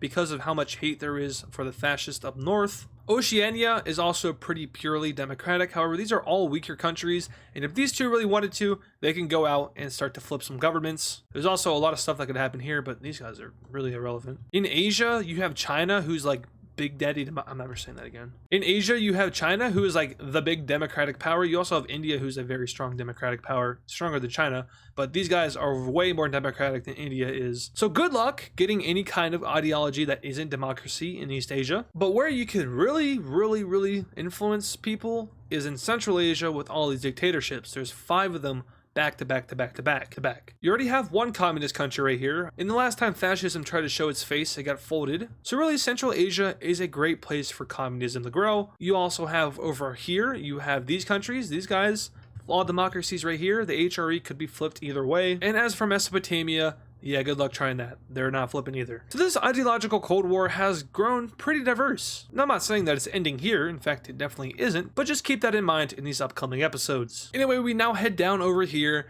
to Central Asia, where we have a pretty crazy event happening, or more so, a betrayal happening. We have the orange country and the red country leaving China's alliance. This is a military alliance. And this is a huge day. This is a huge shift in policy for both of these countries who have historically been by China's side, both through World War III and I don't remember World War II. Man, am I washed? But as you'll notice, these guys both are in India's economical alliance. And in other words, this cute little war of influence that was between India and China and was never like hostile or anything, it overlapped. It looked something like this before this episode. Of course, remember these two were just in China's alliance, but they just left, meaning that China's influence now looks something like this. Not so great. Well, honestly, it's probably like this. This is what China's influence officially looks like, whereas India's influence is looking like this currently. They include Vietnam down into the purple country. However, as we know, there is now opportunity to grow up into here, and that is exactly what India is going to do next. It wasn't really part of their plan for these guys to leave China's alliance. Remember, India and China have friendly relations. There's no like beef between them. So honestly, this was out of India's control, and China knows that. They're not like hostile towards India or anything. This is just a result of China losing their influence after going dormant and kind of isolationist for a few years. But the final nail in the coffin for China is when they officially dissolve the Circle Team Alliance. It's gone. Alright, well I just lost all my progress on the map, but I think I've fixed it all. That sucked, but we're back. I believe we were in the Indian region. In fact, I really hope we were because I can't remember. I got short-term memory loss. I guess actually it's 3:40 in the morning, so that explains it a little bit better. But hey, luckily I got one of these, so we're good. But the Circle Team is officially gone. China has dissolved it. They made this decision based off of a democratic vote by the people. Remember, China is one of the most democratic countries in the world at this point, and the people voted. And I know it's impossible to do like full-on democracy, so they just did like a public vote where people can go to the booths for a few days and cast their vote on this issue. And it became increasingly apparent with the results that China does not want to have any kind of obligation to protect another nation, and that is the Gold Team. So the government complied with the citizens, and they have dissolved the Circle Alliance, meaning that there is now even more opportunity, if they want, for India to go up and get more influence up in Central Asia. It's completely up for grabs now. There's no Russia, and now China's kind of heating back. So really, like, go crazy. And really, you have to feel for China. After World War III, everything for them kind of just collapsed. They had a really good thing going. They were the third strongest country in the world. They are still the fourth strongest country in the world. But remember, there is that really big gap between number 2 and number 3 in the power rankings. China falls under that gap. So really, I mean, they're number 4, but if this was like the World War III era, they'd be close to number 8 or number 9, meaning that they still haven't reached their pre-World War III level of strength. But it's not like they're like going down, they're going up in growth. It's just that World War III was extremely devastating for the world, and I feel like I've done a pretty good job at explaining that so far, hopefully, but that's what I've been trying to convey. Anyway, we now have to address yet another alliance in this region, and that is the one between Vietnam and Korea. Obviously, we saw that Korea kind of just, well, they got kicked bad. They lost Japan, they lost the top half of their country, but they are a full-on democracy. They've been able to repair their country after their civil war, and they have done a good job at rebuilding,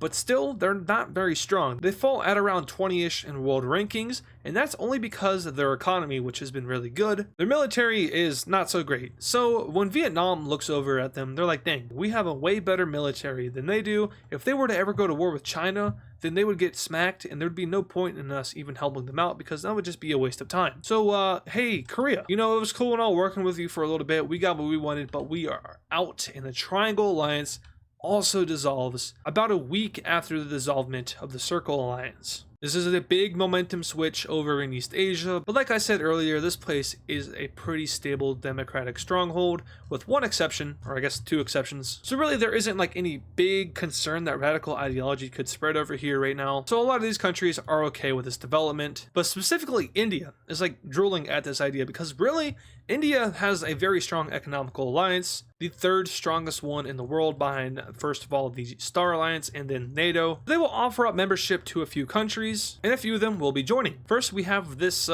yellowish kind of, I can't say what color yellow this is. I really want to say what it is, but I'm not going to. This is a family-friendly channel. It used to be, at least. I don't really like try to keep to that too much anymore, but I know my limits. Next up, we have this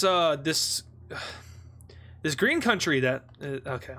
They joined too. And then finally in this region, we have the orange country joining. If you'll notice, these are all pure democracies, so it makes a lot of sense that these guys would be opening to joining this economical alliance, which at this very point in time is full of all full democracies, except for you weirdo. India will also offer this economical membership to other countries, specifically this blue country right here. They will deny it, and so will Vietnam. Now what about these guys? Have we ever talked about these guys before? They've been here for a very long time. They're just chilling. Let them be. Anyway, we're hopping back over to Mesopotamia now because something's happening here. These guys are having elections, and well, every time there's an election near like a brown or a red circle, something usually bad happens, and yep, we have fascism breaching straight into Mesopotamia. This sets an alarm off for pretty much all of the old Imperial countries, because we don't want that here. We like democracy in the lands of the old empire, or I guess what once was the old empire. More specifically, the blue team is a very, very, very anti-fascist country. Not as bad as like the communists who make it their whole personality to hate the fascists, but they are probably the country that is the most democratic and hates fascism the most. So how do you curb the expansion of fascism? How do you realistically do that? Well, democratically, it's very hard to do, so you might have to go through some unethical stuff, which at that point wouldn't make you a pure democracy. The blue team is okay with this. They're not considered a flawed democracy. And this could be potentially dangerous because now you're opening the door for radical ideology to get up into your country. But once again, the idea of radical ideology in total is super unpopular in the Mesopotamian / Middle Eastern region. We saw what happened to these guys. They got folded, and Greece made sure that they wouldn't do that again. They are still a flawed democracy though, so do keep that in mind. We also see that the Palestinian country is a flawed democracy, but like in the core areas of the old empire, it's just pure democracy. Anyway, next up, we have the blue team doing something that is a little unheard of. Well, not unheard of because it just happened not too long ago, but something that you wouldn't expect them to do. The blue team will declare war on the yellow gold team. Yeah, that's not a good look. In this event, we'll have a lot of backlash, both within the blue team itself, within its people, and also in the region around, as these other full democracies will criticize the blue team for having such expansionist policies when you're supposed to be one of the beacons of democracy, especially in the Middle East. We also see criticism from India, we see it from China, we see it from Persia, we see it from the Caucasian country, we see it from Greece, but we don't really see it anywhere else. And that's because the world is, well, as you can see, turning quite radical. Anyway, to get in on this war, it's a pretty quick one. The blue team is a lot stronger than the yellow team is. The yellow team might actually just be a desert. I don't really know geography too well, at least right here. I think this is just mostly desert though. I'm probably wrong. I probably look like an idiot right now, don't I? Oh, it is. You could just look it up real quick and we'd never know that you asked that. I want you to know how stupid I am sometimes. Anyway, the blue team will cross the border and immediately take this major city, which hurts, and then they're going to do something pretty smart. They're going to just do that. Yeah, no, this isn't really how war works all the time, but the blue team is a lot stronger than this yellow team is. So, I mean, it's not too unlikely, but now the blue team will focus its forces in on taking land down south here, moving even closer to this major city, which is their next target. Up north, the yellow team will try to push back against this with their military forces, and it goes pretty well, meeting up with the border right here. However, another campaign is started by the blue team, going up north over here, and eventually starting to cut towards that capital city, which is their next major goal after they do this one, which they just did. So yeah, the goal is pretty simple, and it's honestly quite scary how good the blue team is at war. I wonder why. Anyway, the yellow team will try to push back even more, but unfortunately for them, it's not enough because they lose this entire southern region. And once the blue team's troops are done annexing it all, they'll now head back up north to this front line and immediately start pushing back against the yellow armies. Eventually, these troops will just spearhead out to the capital city. They will siege it for a few days and then capture it. And with their capital city gone and them losing ground every single day, the yellow team will surrender. So now let's take a look at a peace treaty between the blue team and the yellow team, in which we see the blue team fully annex the yellow team. This is extremely unheard of because these democracies, they don't like to fully annex countries. It is really outside of their policy. Nowadays, the democracies in the world more so just change your government into a democracy. They don't try to like fully annex you unless you're like the green team. They deserved it. We even saw it with like Persia. They didn't take too much land. The red team, even though they aren't a democracy, they didn't take too much land. Even this country right here, which I don't believe is a full democracy, no, they didn't even take that much land. So like I said, this is pretty unheard of, and all of a sudden the blue team's troops are stationing up on the border around this pink country, which had just got done fighting a few years ago. There is no like decree sent over to the blue team telling them not to do this. There's no country that stands up to them and tells them that you shouldn't be invading these countries. Instead, the world just kind of backs down. They let the blue team do whatever they want to do. This obviously is a pretty large shift in policy because remember, at the end of World War III, where the world was like, yeah, we're never letting the old empire ever exist again. Well, they're not, but like this is like how that kind of thing gets going. I mean, like the only thing you could do now that really mess this up would be to like unrelease this. But the world isn't that stupid. No, especially right now with all these ideologies. If we got like a fascist old empire forming, yeah, say goodbye to like anything that isn't fascism. So Norway, the socialist, the brown team, the fascist, the Chinese, the democratic country, and the Indians the other democratic country will all hold on to that. Now that's an interesting dynamic that I never really thought of. You have right wing, you have left wing, and then you have two centers. So obviously it's pretty likely that the more extreme ideology won't give up this claim, but we could see very well that the Democrats give it up, but we'll just have to see. And when I say Democrat, I don't mean like the US political party. I'm talking about just like a democratic person is a Democrat. It's two different things. You Americans in your politics. Wait, I'm American too. Anyway, the troops lined up on the border are, well, they're going to get orders. And what are those orders? Well, their orders actually aren't anything. They send an ultimatum to the pink team saying, hey, unite with us under one banner, the blue team banner. The pink team will take this offer. They're like, oh, wow.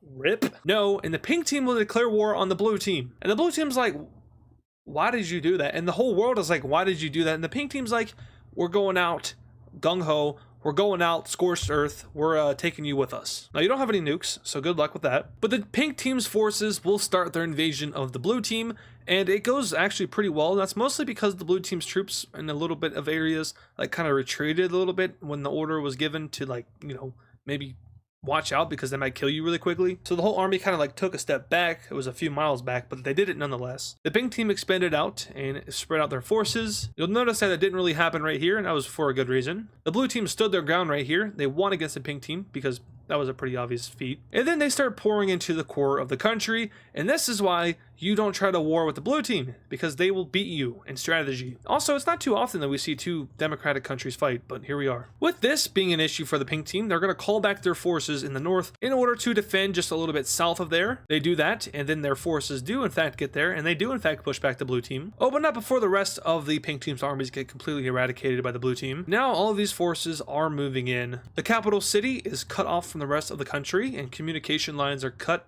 but it's 2015 at this point, so it doesn't really matter. You can just like call somebody down there. I wonder if jammers exist. Well, yeah, obviously they do exist, but I don't think it's enough to like shut down a whole country's communication. Anyway, though, the next couple of weeks for the pink team are not going to be too pretty for it. In other words, they lose the core of their territory, and then a pretty bloody march is made up into Qatar, but it ends in a blue team victory. They win this war. Now we can take a look at the peace treaty, in which we once again see the full annexation of another country. Very concerning for a lot of countries, but the blue team will now come out and they'll say that we're not going to expand anymore. We're not going to give you a reason as to why we were doing what we were doing. It is none of your business, but we will say to the other democratic countries around us, be wary and keep your militaries on high alert. Don't worry about us, but worry about the more existential crisis. Blue team out. And it is here that we see the blue team kind of go into a secretive state. It is not a full-on isolationism. That would be pretty unpopular with the people. It is, however, a period of government secretness, and it is concerning for a lot of countries in this region. But once again, their message to other democracies was just to keep themselves on high alert. Specifically into this country here, which has the capital of Russia in it. And this was, I mean, the old capital of Russia, because Russia doesn't exist anymore. At least I think that's where the capital was. Look it up, AdizzPro. Was it there? If it wasn't, it looks really stupid right now, but if it was, then this isn't even in the video. But these guys are having, guess what, elections right now. They are a pure democracy, at least they were until like the coalition happened. Some really sketchy stuff happened in the government, and now they are considered a flawed democracy. We're also seeing this kind of popular trend happen over here too. These guys are all of a sudden flawed democracies, which is having some countries like the brown team like look at like, what's happening here, communist, what are we doing? But the main focus right now is on this guy, because they're having elections and they have a ton of candidates. They have multiple communist candidates, they have multiple fascist candidates, they have multiple Scandinavian socialist candidates, which is really weird because they're not Scandinavian, but apparently that idea is pretty popular in this part of Russia. We also see a pro-democracy candidate, we see a weird oligarch kind of candidate. It's a whole roster full of candidates. And well, Poland is right here, and they're like, we don't really want like a fascist Russia happening because that would be pretty dangerous for us. I know that we're a dictatorship, you know, communistic dictatorship, but still there's already a fascist next to me, and then I don't want another one next to me, so we're gonna rig the election. And the brown team's like, wait a minute, this is an area of opportunity. If we rig this election, we could have a friend right here, and you know, this guy is in the HRE, and if they were to be elected to the leader of the HRE, they could definitely influence some of these other Russian countries to switch over. So now we have ourselves like our 5th rigging war of the series happening in the Russian elections. And on election night, we have the results looking something like this. oh no, Poland is terrified. They are now surrounded on two sides by fascists, but luckily they do have a communist friend to the south and another communist friend right under this guy. So really, I mean, they're not too worried. Also, these guys are having elections right now, and the results look something like this. Pretty interesting. And I do want to say that fascism isn't as hostile towards like the Scandinavian socialism as they are towards straight up communism. Once again, communism, fascism in this series, they just don't work. They bounce off of each other. There's no mingling. Whereas with like communism and democracy, there's like a little bit of mingling, you know, you can kind of connect there. Same with fascism and democracy, but like communism and fascism straight up, they don't work together. It doesn't happen. Fascism can work a little bit with Scandinavian socialism, but there's absolutely no collaboration with communism. So this really isn't that big of a deal for the fascist, but this is a big deal for the communist. It's also a big deal for the fascist. The Brown team is very happy about this because now they have a dictator installed in Russia, and there's growing interest between these two with each other. But guess what? HRE elections are also happening right now. And guess who just won? You'll never believe it. It's the Russians. These seafoam green wait a minute. There's two seafoam green countries. You, my friend, are the mint country. What? Oh my. Whoa. Anyway, they're elected to the HRE leader. And, well, they're going to start exerting their influence almost immediately. And I don't want to say that this happens right away. This would probably happen over the course of a few years. But just for the sake of this episode and keeping it, like, entertaining, because I got something I need to address in this series pretty soon. But we have this tiny purple country and this blue country going both to fascism. You can see how the plague is starting to affect the HRE. That's 2 less democracies and 2 more fascists. And I have been keeping count of this. There are now 17 fascist countries in the world compared to 18 flawed democracies. There's almost a complete overhaul there. We also see that there are now 10 communist countries and 4 Scandinavian socialist countries. So the fascist, or more so the right-wing ideology, is winning a lot more than communism right now, which if you're a communist is not a good thing, because the fascist bloc, if it were to ever form into one consolidated front, would absolutely decimate you in a war. Anyway, the events of this election and the election within the HRE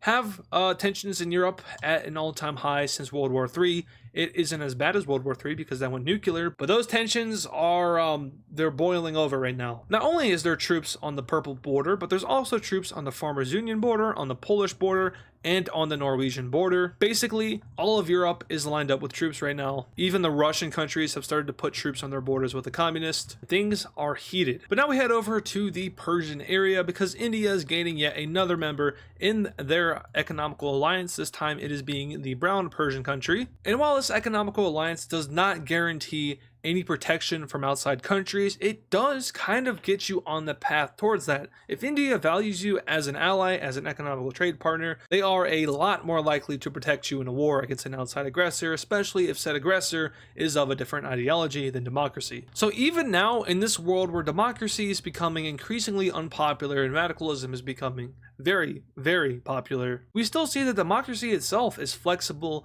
and is able to like counteract with these radical ideologies. It's willing to counter these radical ideologies if the support for it is strong enough. But we do know at the same time the support for that democracy is also waning. Democracy is definitely at risk, but once again, as we know, it is 100% capable of defending itself against radicalism. It's more so if the government allows it to happen. And with these true democracies, they don't really allow it to happen. But when you really think about that, is it a true democracy if you prevent these radical ideas from spreading in your country? Are you really a true democracy at that point? And the answer is probably not. Once again, and I've said this like 2 times already, but democracy is becoming more unpopular. So then if you are limiting this, then why is your support for democracy decreasing, right? You see how it's like it's like an endless loop. It doesn't make much sense, but that's just kind of how the world is working right now with this rise in fascism and communism. It's really interesting. Speaking of rise in fascism and communism, we now head on over to this lovely little country right here.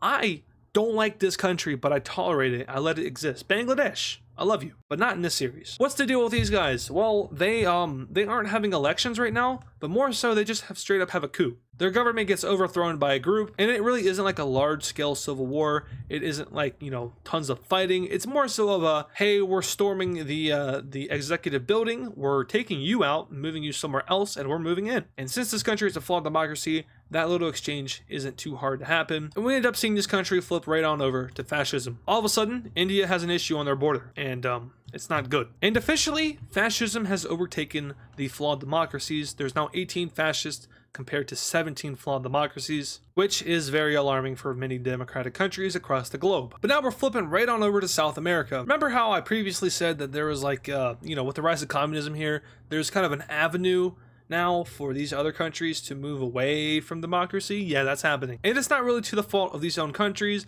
It's just that the communists and the fascists, not just here, but also in Europe, where like these guys are like the villains around the world, really. Like they're doing a ton of rigging, a ton of like influencing, and it's just not really ethical. But that's what you get when you have dictatorships and radical leaders. But they've been doing some influencing around here. They've been doing some propaganda, maybe some scare tactics. And a lot of these countries down here all of a sudden aren't pure democracies anymore.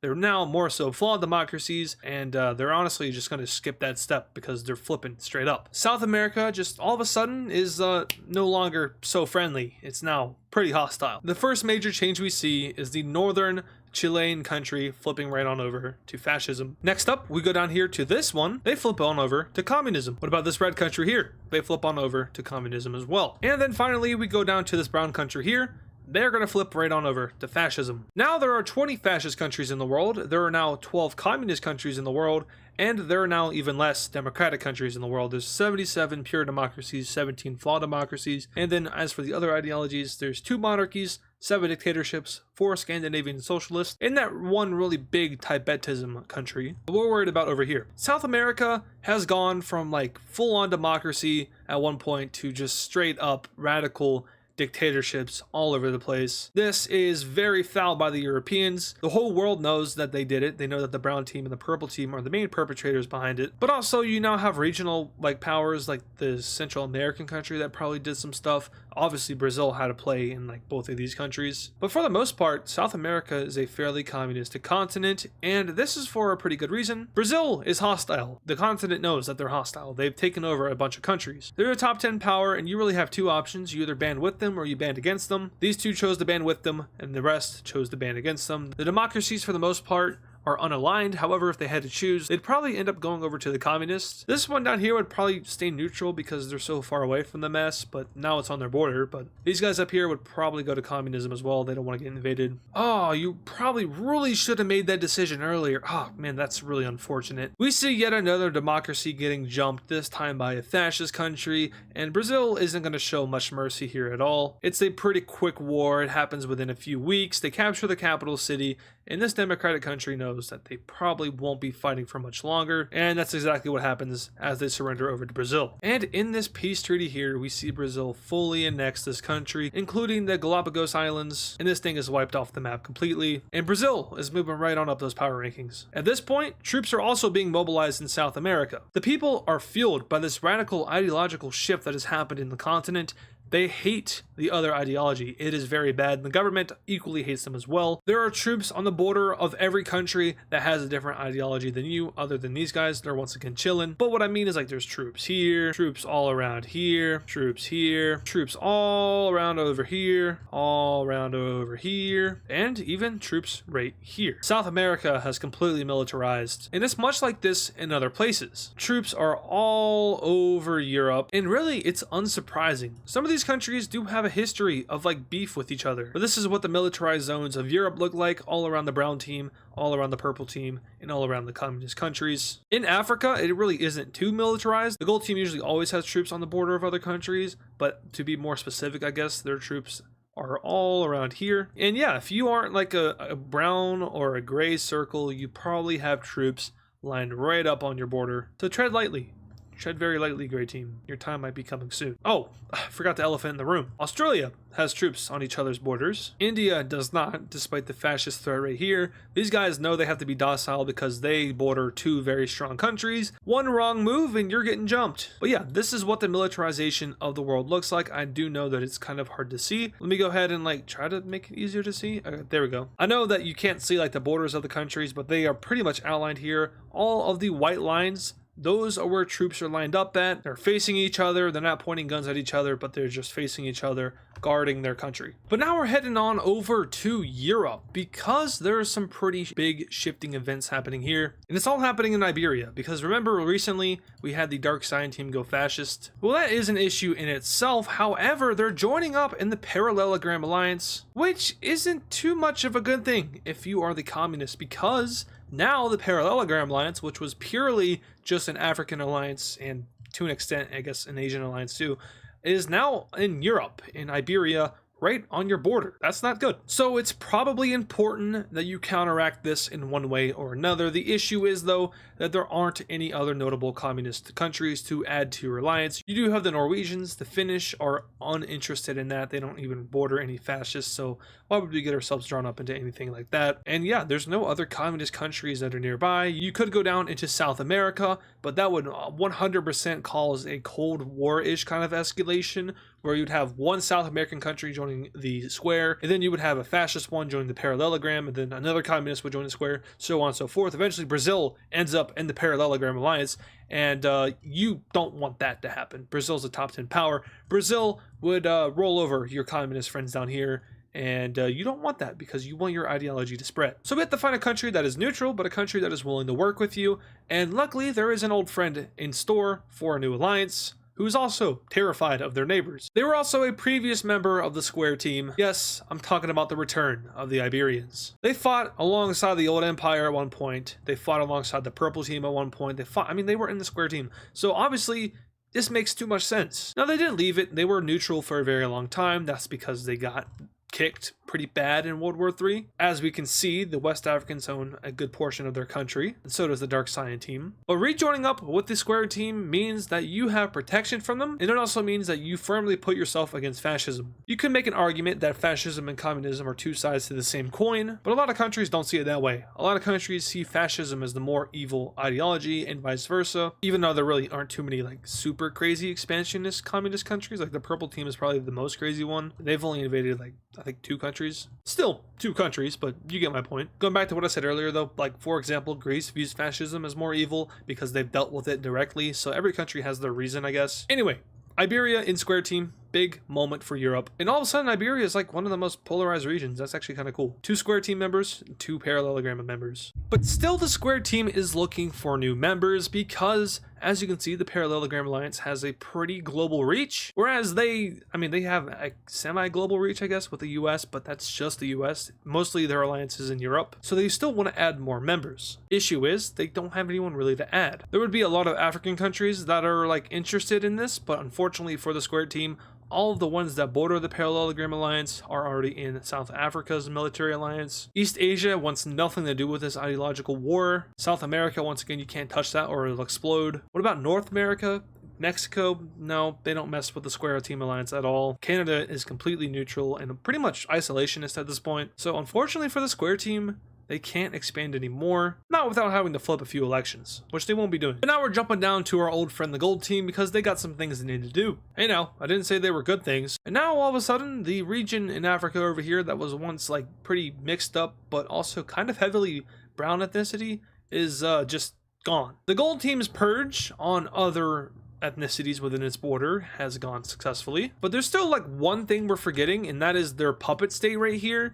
Yeah, we're gonna go in there and we're just gonna like, I know you're like not necessarily me, but I'm gonna like do this anyway. And now the red religion / ethnicity is shrinking. We did already see like the semi-genocide happen over here. Luckily for the red religion though, there has been like some regrowth into this. Very little, but still reversing the effects to an extent. But both the brown and the red religion are kind of put on the endangered list. Now, of course, you can never completely eradicate a religion or ethnicity. That's impossible, but you can definitely make it disappear from a map. Luckily, though, the red religion and the brown religion are both safeguarded by some really strong countries, so we won't see like the death of any kind of ethnicity or religion as of now. And also a word on the other fascist countries, they're not doing the genocide thing. Just because you're a fascist or a national socialist doesn't necessarily, well, National Socialism is a little bit different. That's actually kind of directly involved with genocide, but fascism in this world, you don't have to genocide people to be a fascist. Whereas in real life, if you were a National Socialist, you're probably doing that. But yeah, every other country other than the Gold Team is completely tolerant of other religion and ethnicity. But now we're heading right on over to the Philippine Islands because there is a very interesting event happening here.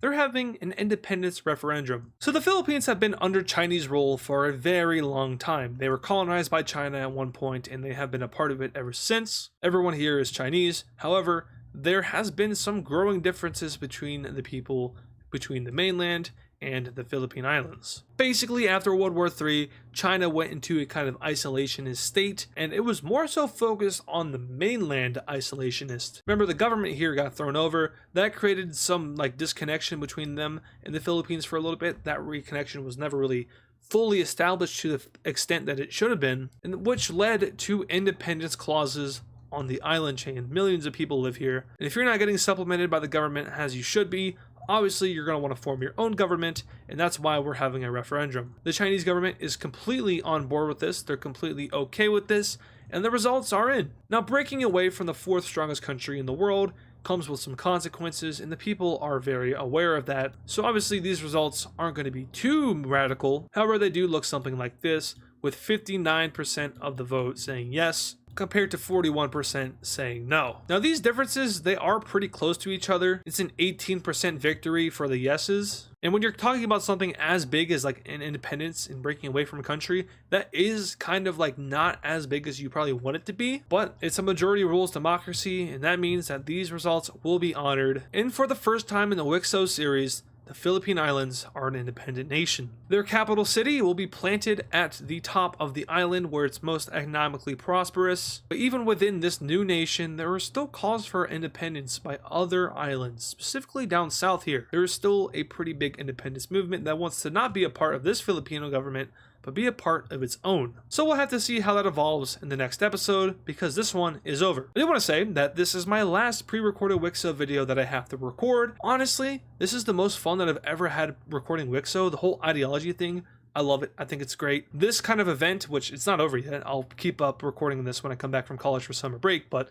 this little segment, or this, I guess, era, the era of aggression, has been my favorite by far. I've enjoyed this non-war stuff more than I've enjoyed like World War II and World War III. Oh, how could I forget? This won't make its way into the WICSO movie because I cut it off whenever I talk about outroing the video, but the Philippines will be a flawed democracy. Yeah, they're a brand new country. They have some internal issues right now, so obviously they aren't going to be a full-on democracy just yet. Now, if you don't care about power rankings and you just want to get to more of the stuff, then skip ahead. I'll try to go over these power rankings very quickly, but just to let you know, we're doing two kinds of power rankings today. So the first one will be the normal one that we always do. This is your standard all-around power rankings. This includes military, economy, stability, and pretty much everything you need to be a country. So number one in the world, and this is not a change, it is still India. They are the largest economy in the world, and they rank highly in every other ranking. So it makes sense for them to be at number one. But at number two, we have the brown team slash the Dutch team. These guys over here in Europe, they are very strong, the second strongest in the world, obviously. And then at number three, we have the purple team slash Rome. And so far, this list hasn't changed at all since the last power rankings I did in episode 55. But there is one little tiny thing that I want to bring attention to, and that is that the line has now moved. Before, it used to be that India and the brown team were above the line, but now the purple team has made their way above the line. Now, what is the line? Well, the line kind of refers to like a gap between the power rankings. So like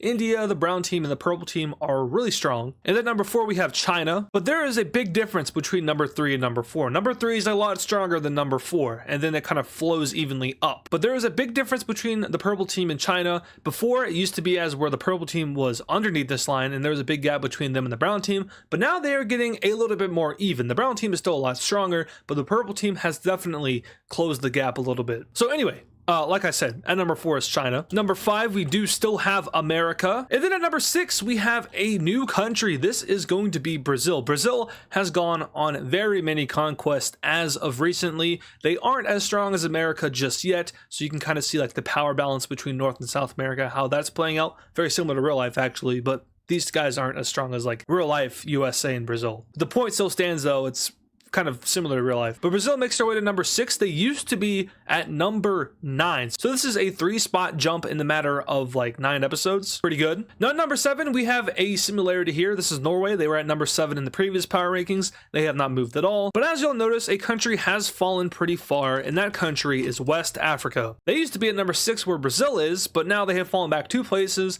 and this is largely because this country has started to lag behind. Now there isn't like any like internal issues or anything like that. It's not like they're unstable or anything, hence why they're still in the top 10. But compared to Norway and Brazil, who have, surpassed them, they are kind of behind in that technological race whereas the whole world is always going to be moving forward with progress and technology, West Africa is lagging behind just a little bit, and thus they have fallen 2 spots. But now this is where things are going to get a little bit interesting, because now joining the top 10 rankings for the first time, we have the gold team in the Horn of Africa. These guys used to just be a military power. They suffered from stability issues, they suffered from economical issues, but as we know over the past couple of episodes, those issues have been solved, and they now make their way into the top 10 strongest countries of the world. And then finally, at number 10 in this list, we have Vietnam. These guys were at number 8 last time, but they've fallen back 2 spots. The gold team simply just passed them, but compared to West Africa, they are now weaker. So those are our top 10 overall rankings, but like I said earlier, we're getting into some new rankings that are a little bit different. Right next to this, we're going to be having military rankings. These are going to be focused on just the militaries of these individual countries, rather than accounting for economy, stability, etc., etc. So the strongest military in the WICSO world right now is India. Now, I might have played this off earlier. I said India was the strongest economy in the world. They're also the strongest military. I didn't say that though. Their military actually just saw its first action in a very long time in the coalition formed against the Green Team, which no longer, well, actually it does exist, but it's a microstate. But their military just now had gotten that experience that it needed in modern conflict, which kind of reimburses the fact that it's the number 1 military. But anyway, at number 2, we're actually going to be seeing a lot of similarities here. I'm not going to lie to you, but the brown team is the second strongest, and at number 3, also, we have the purple team being the third strongest. Now, in comparison to the overall rankings, there really isn't like a large gap, so we're going straight to number 4. And the 4th strongest military in the entire world, as of right now, is Brazil. They have the 4th largest, 4th strongest military, and that accounts for all branches of military. So, you have your infantry units,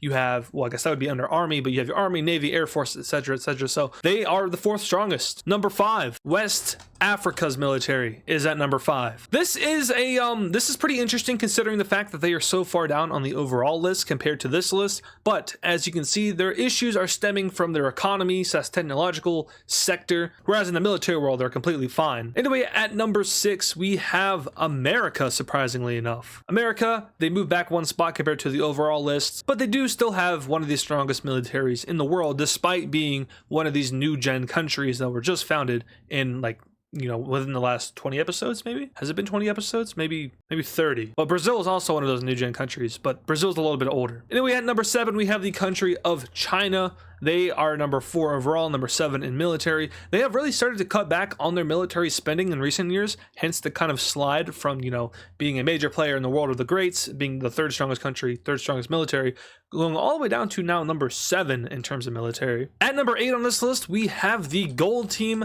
So they are number 9 in terms of overall rankings, but considering their military, they are also number 8. So not as strong as China or America, which simply means they wouldn't be able to beat those countries in a war. But when you really think about it, this is still really concerning because they're the 8th strongest country in the world in military, which means they could take on every country that's below them, theoretically. Just something to think about. At number 9 on this list, we have Norway. And then finally at number 10, we have Red Australia. They are at number 10 with the 10th strongest / best military in the world. A little bit surprising considering that Vietnam is in the top 10 and they didn't make the top 10 militaries simply just because they don't have a top 10 military. But I really wish I could expand these lists a little bit further because it would be a lot more interesting. For example, there's a lot of countries that are just on the cusp of the top 10 and have been on this cusp for a very, very long time. Those are countries like Ireland, historically a very relevant country, historically a very strong country, just modernly not too relevant, but they have always been like on the cusp of that top 10. The blue team used to be around that area, then World War III, the old empire, all that stuff happened, but still they kind of hover within the top 20, I'd say, maybe add 20 for the blue team. Blue Australia isn't too far behind Red Australia. Korea has fallen pretty far, but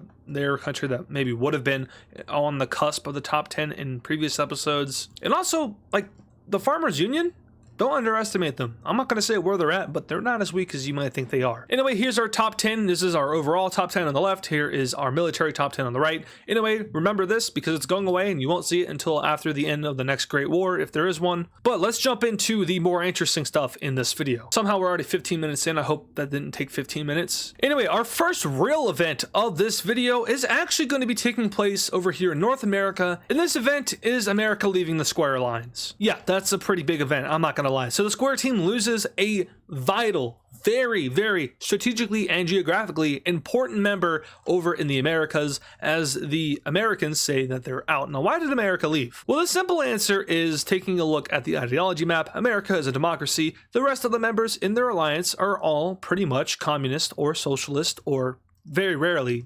democratic countries, but the majority of the alliance, including the leader, which is the purple team, are communists. In the Norway, which is also like maybe I guess second in command, third, I don't know, but they are socialists. And America is they're a democratic country. In real life, they're a very, well, I don't want to say like a very right-wing country, but they're definitely more of a conservative country than it is a liberal country. And maybe that's the same case in this series, but America doesn't really want too much to do with communism. The president comes on the TV and he gives his justification for leaving the alliance, and he says this. He says that he feels as if Europe is on the cusp of another major war that he does not want the United States, or I guess in this case America, to be drawn up into. Basically, kind of what we're seeing with the US in real life. America is ditching Europe, but in this case it's a lot more justified. I mean, yeah, this doesn't look like it's going to end well, whereas in real life it's completely different. But America is out of the square team. So the square team becomes weaker, and they are going to start to look for more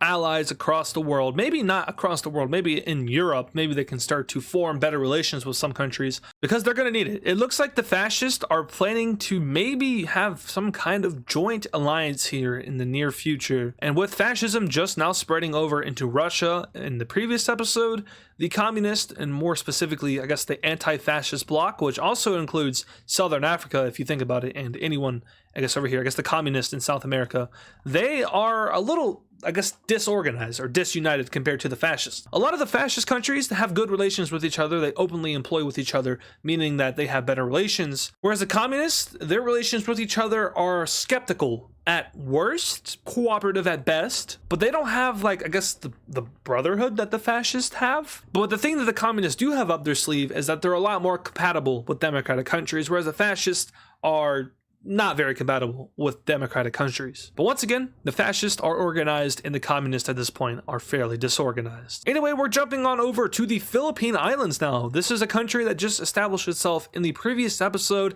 and I did say that they could be changing a little bit more. And that's exactly what we're doing here. So the Philippines voted for independence. It was a pretty median margin for independence, but China did go ahead and they chose to recognize the Philippines, leading to the rest of the world to recognize the Philippines as a legitimate country. But within the Philippines, there's even more referendums happening. Specifically, there's two major ones that are occurring, and both of them will be successful, and the Filipino government will recognize both of these referendums. And this will lead to the creation of a new country here in the south of the Philippines, including the surrounding islands as well. And once again, this is legitimate. This is recognized by the Northern Filipino government. But then we also have a second country forming. This will be the dark blue Filipino team, and this one's a little bit more difficult to get going because it's kind of like controversial in the pink team, as you know, like which islands are these guys going to actually get, because the Philippines is made up of so many islands. But eventually they do make an agreement, and this is what they come up with. So the dark blue team will be getting all of these islands, and it will be a sovereign nation, whereas the rest of the pink Filipino team will stay intact under one country. I do want to say real quick, I have been seeing the calls for an updated major city map, one with a lot more major cities, because at this point in the series, there likely would be a lot more major cities across this whole map. And I agree with you, there should definitely be a lot more. So maybe we'll do like a live stream or something like that soon, where I'll just put dots on the map for 2 hours, but that's for the future. Now we have two Filipino countries, and these new countries will both be flawed democracies, as per usual with new countries. But the Northern Pink Team Filipino country will be converting to a full-on democracy, showing the progress that the country has established into becoming a more safe and sound country. Alrighty, so now moving out of the South China Sea area, and also maybe hiding some of these layers because they're all on right now. Okay, I have an interesting announcement. So without spoiling anything in the series, I'm not saying that there's anything major happening anytime soon, but just want to say that I've caught up on all of my notes until the next major era or world event, whatever that might be, whatever it is. I'm not saying what it is, but my notes have caught up to that point, meaning that this episode should be the last episode of the Age of Aggression, but it's not going to be because I didn't plan it well. You see, with all the stuff that happened with college and stuff, moving back and forth and doing all the pre-recorded videos, the timeline in my head got a little bit messed up. So we're a little bit on schedule, just my brain is a little bit like not on schedule. So we're good. I'm not good. So with that in mind, I'm just gonna go ahead and say that the age of aggression is getting very close to ending. I'm sorry that this is so sudden, and it's very sudden to me as well. But once again, just looking at my notes, we have the stage set for the next big thing. And yeah, that's fun, but we're not gonna start the next thing right here because I'm not ready for that yet. There's some things I want to do with the next big era, and I can't tell you what I want to do. Maybe I'll tell you that on Monday. But just know that there's some big things happening to the series soon. And you know, the notes that are on the AdizzPro phone, they're all caught up with this current era. And all the notes that I do have are for the next era, not for this one. So with that being said, let's do something that I didn't have planned. Now, I do things that aren't planned a lot. I don't have like a script for this series. Now, the major world events, those are, I guess, scripted. I mean, the whole series, it's a series, so it has to be scripted to an extent. But like I'm saying, like, I kind of just do random things, you know? If something pops into my brain, I'm like, oh, that's a good idea. I'll just start doing it on the map. Some of you know this. I've said this before, but okay, we're going to Central Africa. We're going to this guy. So in this country, there is a little bit of instability, a little bit of turmoil, as is with a lot of other flawed democracies at this time. I think there's 19 flawed democracies in this world, and every single one of them is dealing with some sort of internal struggle. Now, just because they're light blue doesn't mean they're doomed to fall to some radical ideology. It just means that compared to the darker blue circles, they have some, you know, stronger opposition maybe, or the radicalness is a little bit more. In this country here, on that topic, is probably the worst out of all the flawed democracies. They are completely surrounded by fascists and dictators. They have one pure democracy on their border, and that's about it. And yeah, so these guys are not in a good spot. To further elaborate that, let's talk about the event that is just about to take place. They have foreign diplomats that are visiting into the Cyan country over here in Central Africa. They're going there to hopefully establish better relations with the military alliance that is South Africa's, the Trapezoid Alliance. And the reason they want better relations is because, as you can see, they're completely surrounded by, well, the Parallelogram Alliance, but they're also in this Star Economical Alliance, which has recently shown that, you know, if you're in this thing, doesn't mean that you're immune to invasion by the Parallelogram Alliance, because the Star Alliance and the Parallelogram Alliance, they basically go hand in hand. The Star Alliance is the economical alliance of the Parallelogram Alliance at this point. It just includes some other countries that are not in the Parallelogram Alliance, and the Gray Team is one of those countries. But they saw what happened to the Green Team, and they know that they're not safe. They are the only democracy in the Star Team.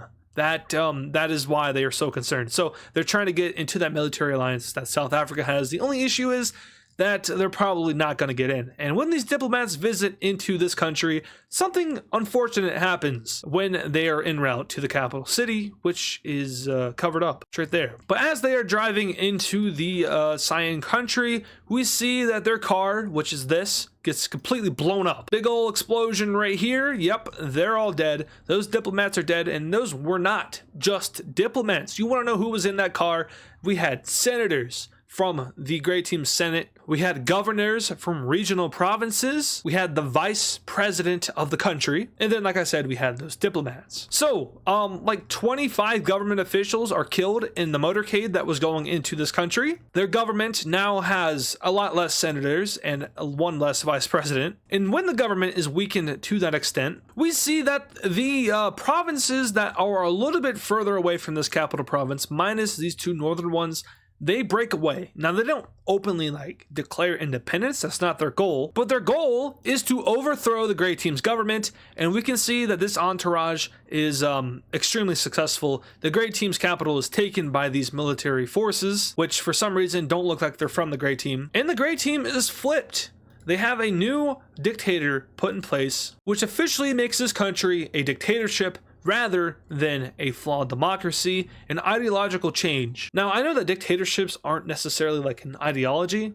They aren't. It's just a status. Like democracy, that is an ideology. Communism is an ideology. Fascism is an ideology. Dictatorship, not necessarily an ideology, but in this series, it's meant to mark like the government is authoritarian rather than democratic, I guess. So I guess instead of saying dictatorship, we could say that the great countries are authoritarian, which I'm not sure if authoritarianism is like necessarily an ideology per se, because authoritarianism can take very many forms, as you can see with like Russia compared to China, two very different politically countries. So we're just going to start calling these guys authoritarian countries. But main point is, Gray Team, they're half of their government officials get blown up. Nobody knows who did it, but everyone suspects who did it, leading to a revolt happening, which very swiftly flips the government of this country, and a dictatorship is installed. And yeah, so let's take a look at the alliance map again. Now it's making a little bit more sense. The Star Economical Alliance no longer has any democracies within it, which kind of raises a new question. Was it the Parallelogram Alliance that killed all those government officials, or was it an effort by the Star Economical Alliance? Because remember, like I said, the Parallelogram and Star, they don't necessarily have the same members. These two up here, they're in the Star, but they're not in the Parallelogram. So that kind of opens the question of maybe they were in on it. Who knows? I'll let you guys interpret that for yourself. So the first thing that we're going to be talking about is the creation of the internet. It is now the year 2017. One, the internet was created way later in this timeline compared to our timeline. And two, we're getting really close to the modern day in this series. Anyway, the internet has been created, and we're going to kind of fast forward a little bit. And the internet has developed a lot faster in this world compared to how it's developed in our world. In our world, I mean, it did kind of just take off, but in this world, it took off even faster. And now information is being shared at a rapid pace, much similar to how quickly you can share information in real life today. You no longer have to rely on older technologies to get information from point A to point B. Now it is almost instant with the creation of the internet. And this is actually a huge point in the series, and I want to tell you why. For example, you know how the Gold Team is doing that genocide thing down here in their country? Well, now the information surrounding that genocide is starting to seep out of the Gold Team, which means that other countries are finding out about this genocide, or more so verifying the existence of this genocide. And it also shows that the Gold Team might have some people within it who aren't exactly loyal to the cause, because how else would information surrounding a genocide get out of a country such as this one? So my point is, the creation of the internet and the development of said internet has definitely made information more well known, and now countries are verifying the Gold Team's genocide, and they're starting to react with economic sanctions. Now, South Africa, for the most part, they already knew about the genocide. The whole point of this military alliance is anti-fascism, anti-Gold Team, but other countries that may have had doubts about the being of the genocide are now no longer having those doubts. Those countries are countries like Vietnam who had doubts, maybe Korea, maybe even countries in Europe like the Farmers Union had doubts about it. But of course, they're communists, they're anti-Gold Team, so they probably push those agendas. But it's mostly the more neutral countries that are now accepting this. Like maybe even America, for example, maybe they now recognize the Gold Team's genocide. So the creation of the internet has pushed that, but it's also eventually going to lead to things like social media, which we'll see how that affects the world, if at all. But we get better computers with the internet, and you know, eventually AI one day and stuff like that. So really, it's going to be kind of a big step for the series, as I have already said. But now for our second event of the video, moving on from the internet thing. It is time to go right on down to the blue team over here in Mesopotamia. Because at this point, the blue team is approaching countries like India, and they're saying, hey, we know that something might be happening soon, and we're just giving you this classified information. But the blue team hands over some documents to India, and India will take this, they'll look at these documents, and they'll be like, huh, time to mobilize. India begins to mobilize its military, and nobody is really sure why. Once again, classified documents, the blue team isn't telling anybody, but the blue team does know that letting India know about whatever they've just told them is beneficial for them in the long run. But now we're going to stay in this region, and we're actually just going to go up here to the north, because we have a war breaking out in Anatolia. The green country and the blue country are going to war. And why are they going to war? They're both democracies, so this is kind of weird. Well, the reason is because of violation of a trade treaty. Now, I'm not a big economic person, so when I make up this story, I hope that it isn't too unrealistic. But what was happening here is that the green team has a trade deal with the blue team. But the green team is also kind of not a very ethical country. They do a lot of money laundering, a lot of things that a lot of people would look at and say that's not very ethical. And they're exploiting a loophole to take advantage of their trade deal with the blue team. Basically, the blue team is exporting a lot of product into the green team, but the green team is heavily delaying the payments for those products. So much so that they aren't due for another 20 years, which is not within the premises of the agreement. And now the blue team, who is heavily reliant on the green team for economical purposes, is sending their military in. So blue team troops cross the border and start to invade into the green team. Their target is going to be the capital city, but their main target was this major city here, which they've already been able to capture. From here, they're going to go out and they're going to expand their front line around this area. Now, why were they trying to go after this major city above all else? Well, this is where they are exporting a majority of their product to. This is kind of like the city where it's all held in before it's shipped across the green team's country. They've not taken control of that city, and they are now bringing their product back out of that city and into the blue country. And basically, they're going over to the green team and they're like, hey, we are taking all of our stuff back. You're not going to get any of your money back for it if you did pay any of it. And basically what we're doing here is we're holding you hostage.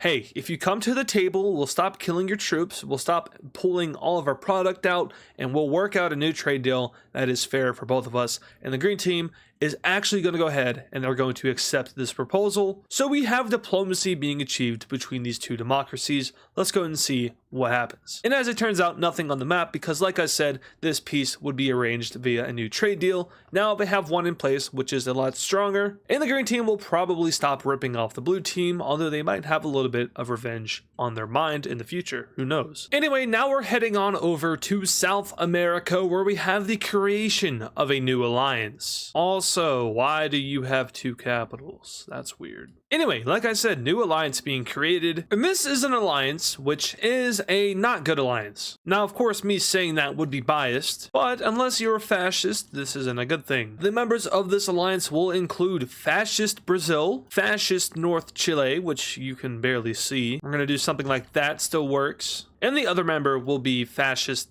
Paraguay / Northern Argentina, whatever you want to call this thing. So this 3-member alliance is obviously situated in an interesting scenario. When you look at the ideologies of South America, these are 3 fascist nations, and the rest of the countries in South America are pretty much communist, with the exception of Southern Argentina, but everyone else is a communist, including even Central America. So the creation of this alliance is, believe it or not, likely for defensive purposes, for the defense of Brazil and the other fascist nations, because the communists have recently spouted up, and we do know that the Europeans have something to do with that. So it's likely that this military alliance is purely defensive. And in terms of actual relations in South America, the creation of the alliance doesn't do much. There isn't like any huge spike in tensions. Now, of course, the communists will go ahead and call them out for this, saying that it's an offensive alliance and that it threatens their sovereignty, but it really isn't like provoking them too bad. The troops on the borders, they aren't like pointing guns at each other yet. You know, it's just like, you know, politically it kind of raises tensions just a little bit, but not militarily. The same cannot be said in Europe though. The communists will blame the brown team for stirring up tensions in a foreign continent, in this case South America, saying that the brown team and the fascists as a whole are planning to create one large universal front to roll over not only the communists of the world, but the free democracies of the world. This is a pretty dangerous and provoking message, as you're basically just, you know, accusing the brown team, or the fascists in this case, of planning the death of the world. Now, of course, if the fascists actually are planning to do that, they're not going to come out and say that. So they will take the podium and they will say that these are blatantly provoking claims, and the communists are trying to start a global war. The communists, or more specifically the purple team, will clap back at the brown team, saying that is cap, and they will begin to insult the government officials of the brown team. So the purple team starts to act like a child, and the brown team is going to respond to that by pointing the guns at the purple team. So remember how there's troops on the border? Well, maybe not right here, these are the Alps. But remember how there are troops on the border between the brown and the purple team? Yeah, before they weren't pointing guns at each other, they were just, you know, mobilized in there. But now the brown team has pointed its guns at the purple team, which of course will be responded with by the purple team pointing the guns at the brown team. And this isn't just an occurrence right here between the purple and the brown, this is an occurrence on all of the borders of the communist countries. So this is happening with Poland, this is happening with the Farmers Union, and this is also happening between North and South France. Basically, the communists and the fascists are now pointing guns at each other in Europe, which is probably where the bomb would explode should there be a bomb named World War IV. But yeah, tensions are now as high as they've ever been since World War III, you know, where the whole world blew up. Speaking of blowing up, we haven't talked about nukes in a while, and that's because the world hasn't produced a single nuclear bomb since the last one was blown up in the War of the Greats. But do remember that Mexico, America, West Africa, the Brown Team, and China all have nuclear weapons. Nobody's tried to create any more. Nobody's even moved their nukes onto foreign soil. Like I've said in previous episodes, nuclear bombs and nuclear war, those ideas are extremely unpopular, even more unpopular and taboo than they are in real life, because there was a nuclear holocaust and a lot of people died, and the world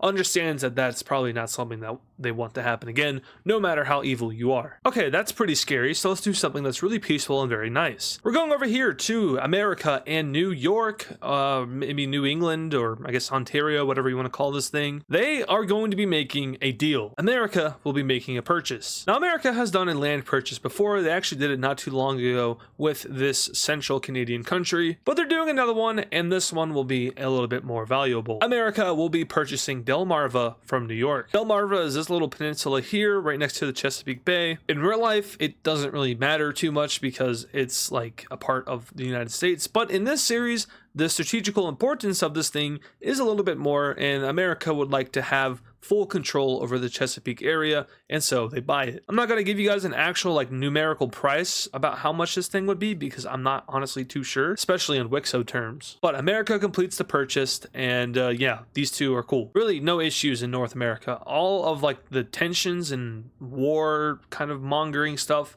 that has really kind of been put aside here. So North America, you get an award for the most peaceful continent. Congratulations. Now we're heading on over to Central Asia. The blue team and the blue team are going to war. Now it's not over a trade deal this time. Instead, it's over a family affair, which is interesting because we are in the modern era. And when I mean family affair, I mean like two family members who get into an argument about something within their family and they go to war with their respective countries. That isn't really something that happens in like the 2000s in our world, but also in this world as well. Family disputes were a thing of the past. However, these two countries have leaders that are related. They are cousins. And basically they were arguing about the idea of a united union between these two countries concerning some historical family treaty. One that was never even actually used, never even signed. It was just a draft of a treaty that would have united these two countries under one, with the government being located in the south. So now you can kind of see how this has developed.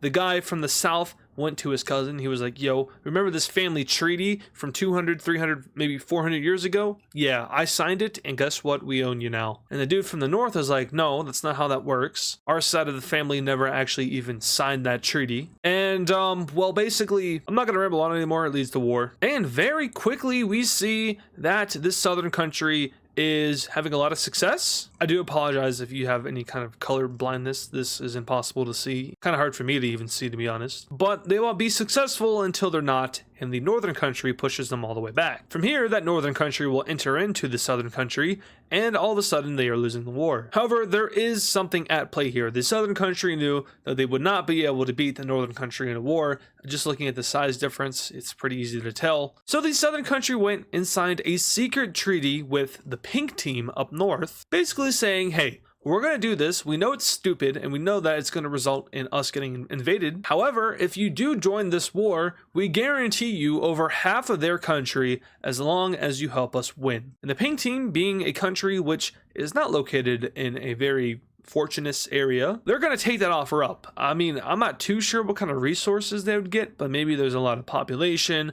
maybe there's some developed economical capital. Either way, getting this land is worth the risk. So the pink team will be joining the war on the side of the southern dark blue team, and they will start to invade this thing, and it is well, it's a very big success. The northern blue team didn't see it coming, and unfortunately they left this area completely open, so there's no defenses here, and the pink team is walking right through. They will still continue their invasion of the southern country, not taking over this area over here, but before the conclusion of this war can be found, we have something happening in the HRE. In this little area over here that has contested ownership, we have pink team troops and yellow team troops getting into a fight. Not like shooting each other, but actually just a fist fight. They kind of understand, you know, that the pink team is at war right now, so if we were to shoot each other, that would probably lead to the HRE getting involved. So they decide to settle their little dispute. Maybe it was a friendly dispute, maybe it was a drunken dispute, maybe it was probably definitely a drunken dispute, but they settle it with their fist. Now, unfortunately for the pink team, a member of the elector of the HRE is in this area at the time. He's inspecting the border and he sees this fight break out, and he calls on his troops, which aren't actually his troops, because the elector of the alliance at this point is this blue fascist country right here. So he calls on troops that aren't his, but they're technically HRE troops from the yellow team country, so he can still kind of do it, because remember, the HRE kind of acts as a whole country in defensive terms, but offensively it's not. But then he tells the troops to open fire on the pink team's troops, and that's exactly what they do. Not only that, but the dude then flies home to the capital. He goes to the ruler of the blue team and he's like, hey, so we're at war now. And of course the leader of the blue team is going to be very confused about this because no other reports exist of that. But then the border inspector is going to pull out a camera and show him a video recording of the fist fight, saying that the pink team troops were disarmed and then they started to fight the yellow team troops. So he's framing the drunken pink team guards as aggressors. And being the fascist that the leader of this country is, he will go ahead and say that the HRE is coming to the defense of the yellow team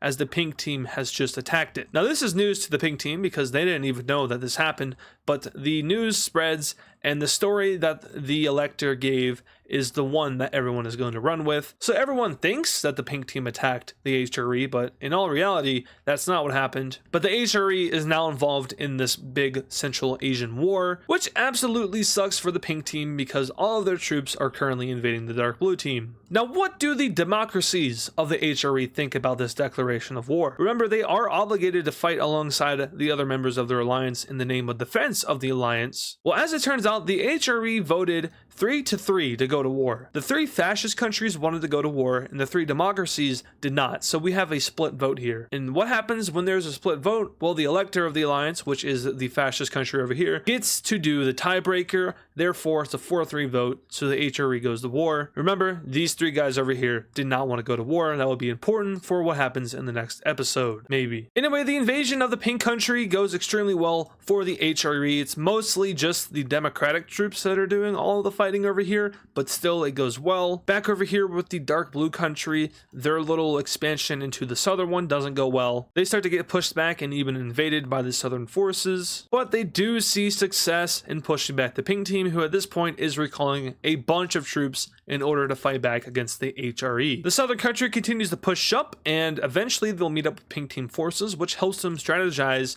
a way to officially defeat this country. While the pink team is still getting pushed back by the HRE, at this point they are completely overpowered, and when cyan troops start to get closer and closer to the pink team's capital, they will be forced to sit down at a negotiations table with the HRE. Not before, however, we see the southern dark blue country capture the capital of the northern dark blue country, and they end up surrendering, which means that they no longer exist. And we have ourselves a little bit of a paradox here because the pink team surrendered to the HRE, but the country that they attacked, the dark blue one, also surrendered over to their attacker. So there has to be a mutual deal built between the HRE, the southern dark blue team, and the pink team, and they'll have no issue in sorting that out. They're going to hold negotiations in a neutral site, and that neutral site is none other than the city-state of the dark green team. The monarch of this thing invites the parties down to his city in order to work out this deal and what he believes to be a PR fixer-upper, because the green team has no PR right now. It sucks.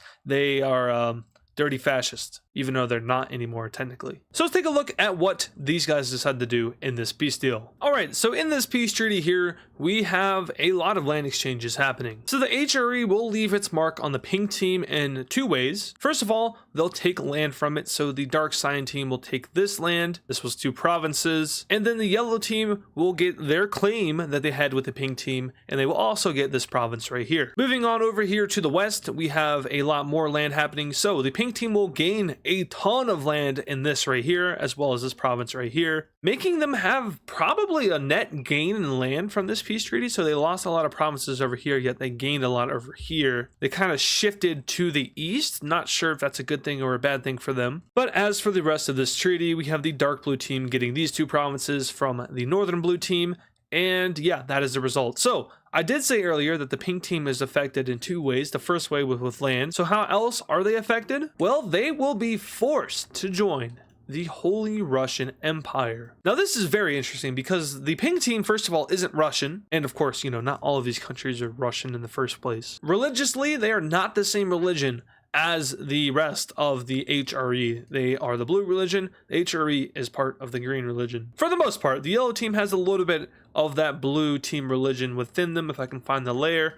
It's a little bit mixed, but a majority of it was probably going to go to the green team. So that's weird. They were never a part of Russia. Sure, they might have been aligned with it, but we see that the dictator from the country, the previous ruler, stays in power as well, which brings up the question of, was this all kind of a false flag operation to get this dude into the HRE, and maybe to give the fascist future insurance should another tie ever happen? Because remember, the elector of the HRE changes every episode. So in this episode, it was these guys. In the previous episode, it was these guys, and it changes between the 6 countries every episode. But with the fascists and the democracies being tied in membership 3-3, but if one of these democracies were to ever become an elector in the future, they would have the tiebreaker in the 3-3, and the fascists aren't really keen on giving up any power to the democracies. So maybe this was all part of a plan to have this dictator step into the alliance and give the fascists that tie-breaking vote to make it 4-3 rather than 3-3. That's just a theory though. Maybe it's true, who knows? But we do know that the democracies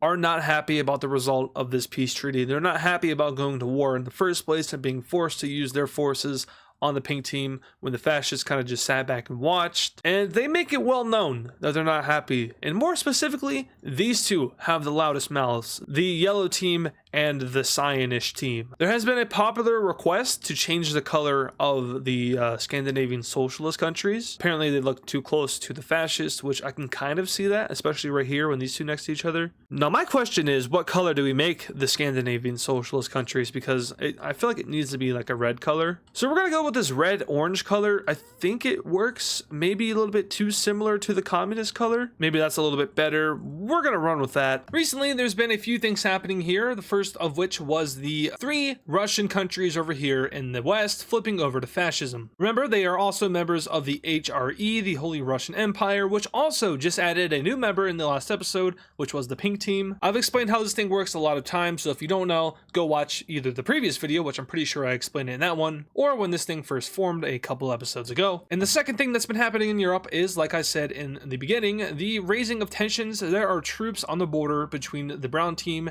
and the purple team, between the brown team and other communist nations. And almost all around the world, there's troops on borders in South America, although they aren't engaged. In Europe, though, they are engaged. They're pointing those guns at each other, so things are getting really dicey here. But we're going to be talking about the HRE real quick, because there is an election happening in 2 countries around about the same time, within a couple of months of each other. The current elector of the HRE is this dark gray country down here, but we're talking about these elections. These are the most important elections which I've ever talked about so far, arguably. And it's important for 2 fronts, the communist and the fascist. The communists want to make sure that the entire HRE does not go fascist, but the fascists, of course, don't want these two to go communist, because then that pretty much balances out the alliance in the HRE, which, you know, that kind of gets rid of your insurance. So you want to make sure that this thing stays fascist in its entirety, just to have that extra ally over here. So when the results are in these elections, they are incredibly skewed to one side, and it's very obvious that there was some rigging that happened in this election. But the northern nation will be flipping into communism. The communists are successful in rigging this country's election. It wasn't even remotely close. The communist candidate was the most popular,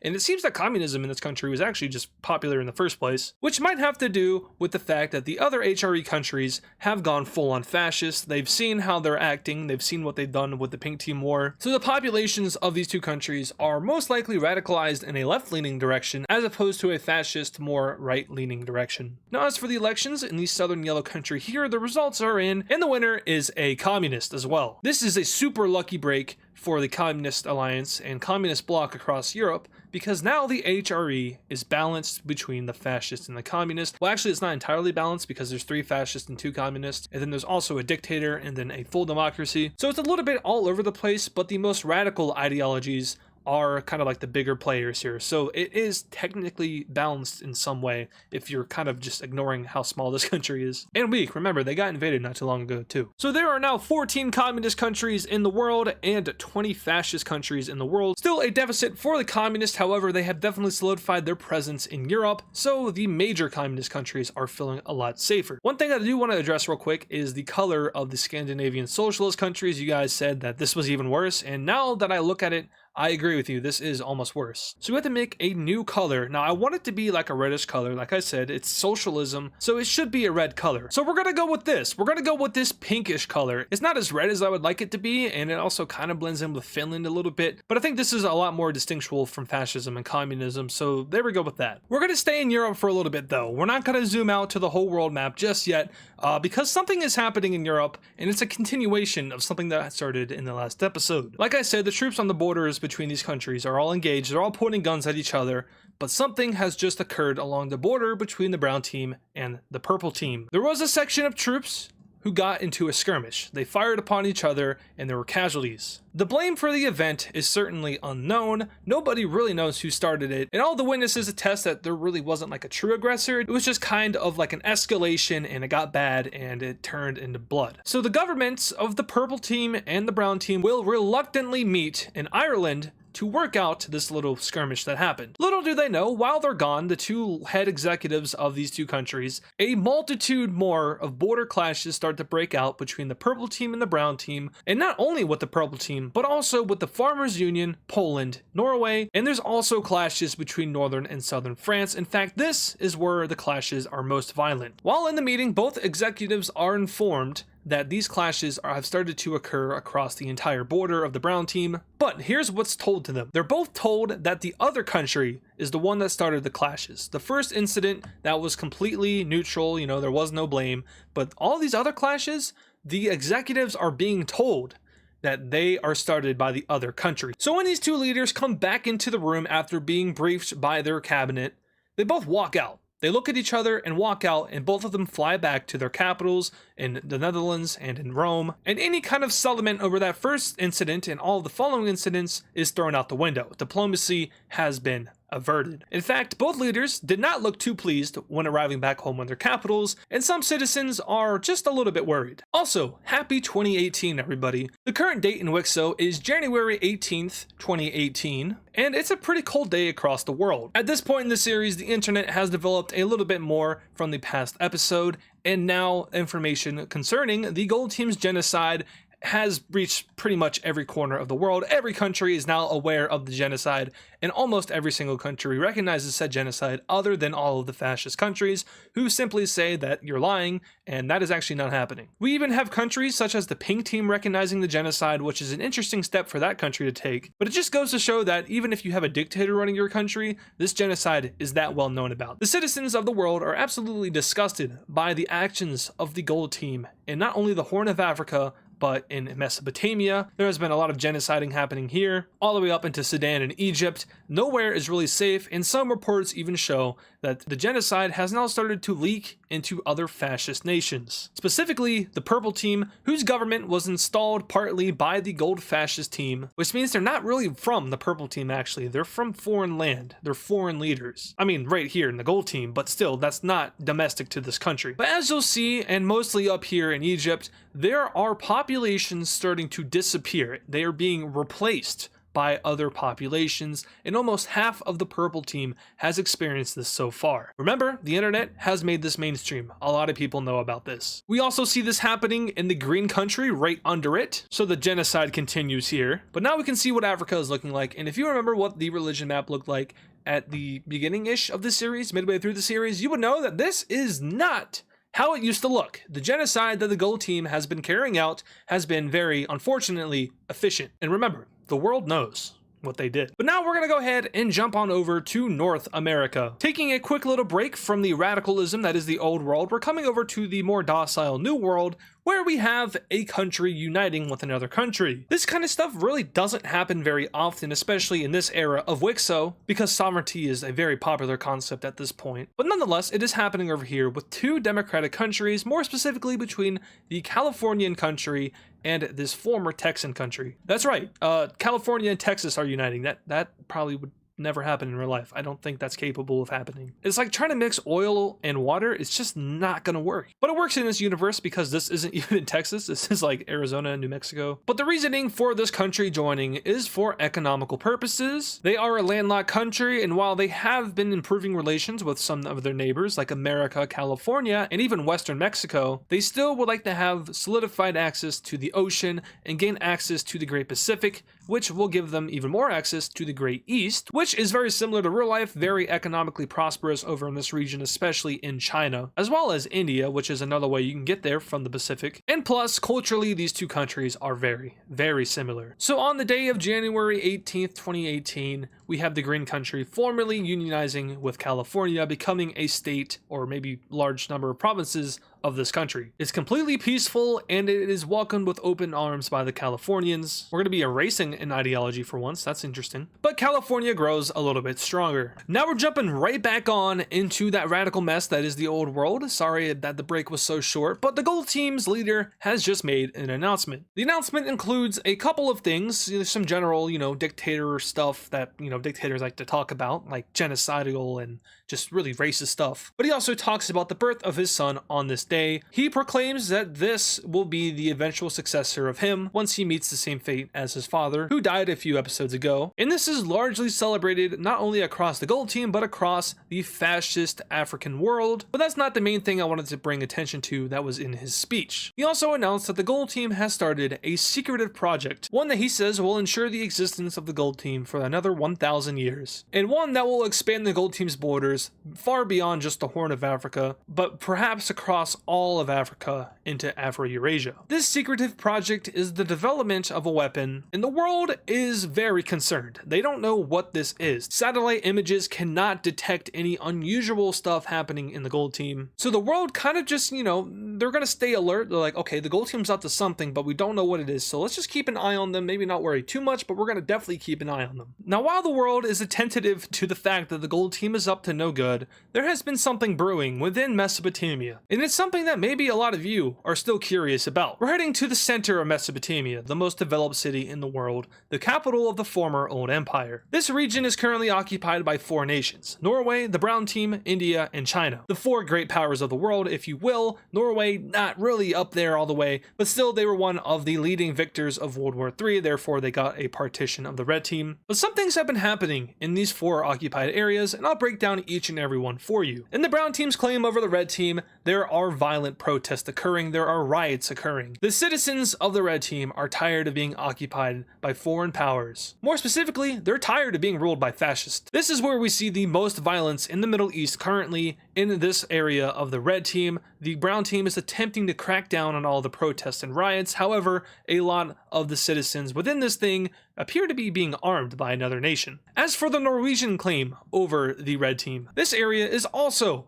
pretty violent. Now, it's not like full-on riots like what's happening in the Brown Team, but still sometimes the protests that are occurring here get a little spicy. Norway has been very lenient on its occupying area. They set up a puppet government here, but the Old Empire was Norway's ally, so they have always been very lenient towards the citizens here, very understanding of the citizens here, even though they are communist. But it appears that they have overstayed their welcome. As for China's claim over the Old Empire, this is the most developed and most economically prosperous area / province of the Red Team. China has had a growth initiative here. They are putting a lot of money and investments into this area of the Red Team, making it a lot better, a lot stronger, and a lot more prosperous. There are some protests here, but they aren't violent at all, and they are always peaceful. So now let's go on over to India's claim. This is a more interesting one because this is kind of like a more outskirtish area of the Red Team. The central metropolitan area is right here, and India has claims all the way down here. So what's happening in this area is a little bit different than the other 3. It's kind of split. In the more northern areas, it's pretty peaceful. India has been not really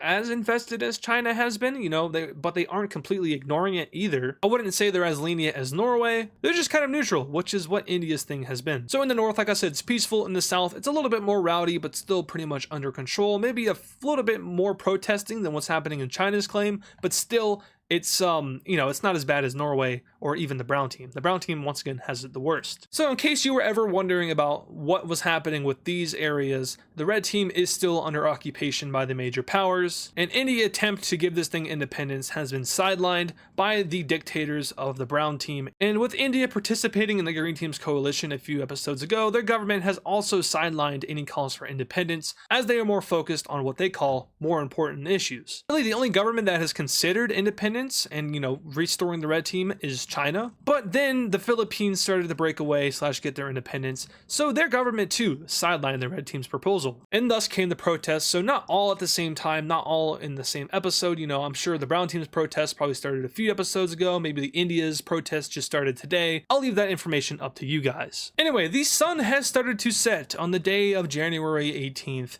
2018. It's around 6 p.m. in Rome and the brown team. However, the skies have not been quiet. Many citizens believe that these countries are all just trying to do some intimidation factors. We're talking Air Force drills, we're talking maybe even like naval drills near each other's coasts. And of course, like I said, the skirmishes have been occurring along all of these borders. The citizens are very wary. However, they're not too worried about a war breaking out. They believe that because of things like nuclear weapons, there won't be any more major wars in the world. We saw the effect of nukes last time. The citizens know that they're dangerous, and the people who run these countries know that their citizens know that they're dangerous. And they also know that the citizens would have a very nasty reaction if nuclear bombs were to ever be used again. Basically, it's political suicide. So the citizens have a lot of trust in the idea of deterrence. I have nukes, you have nukes, let's not attack each other. But the thing is that no, that's not true. The communists don't have any nukes. The fascists have all the nukes. And of course, that is West Africa and the brown team.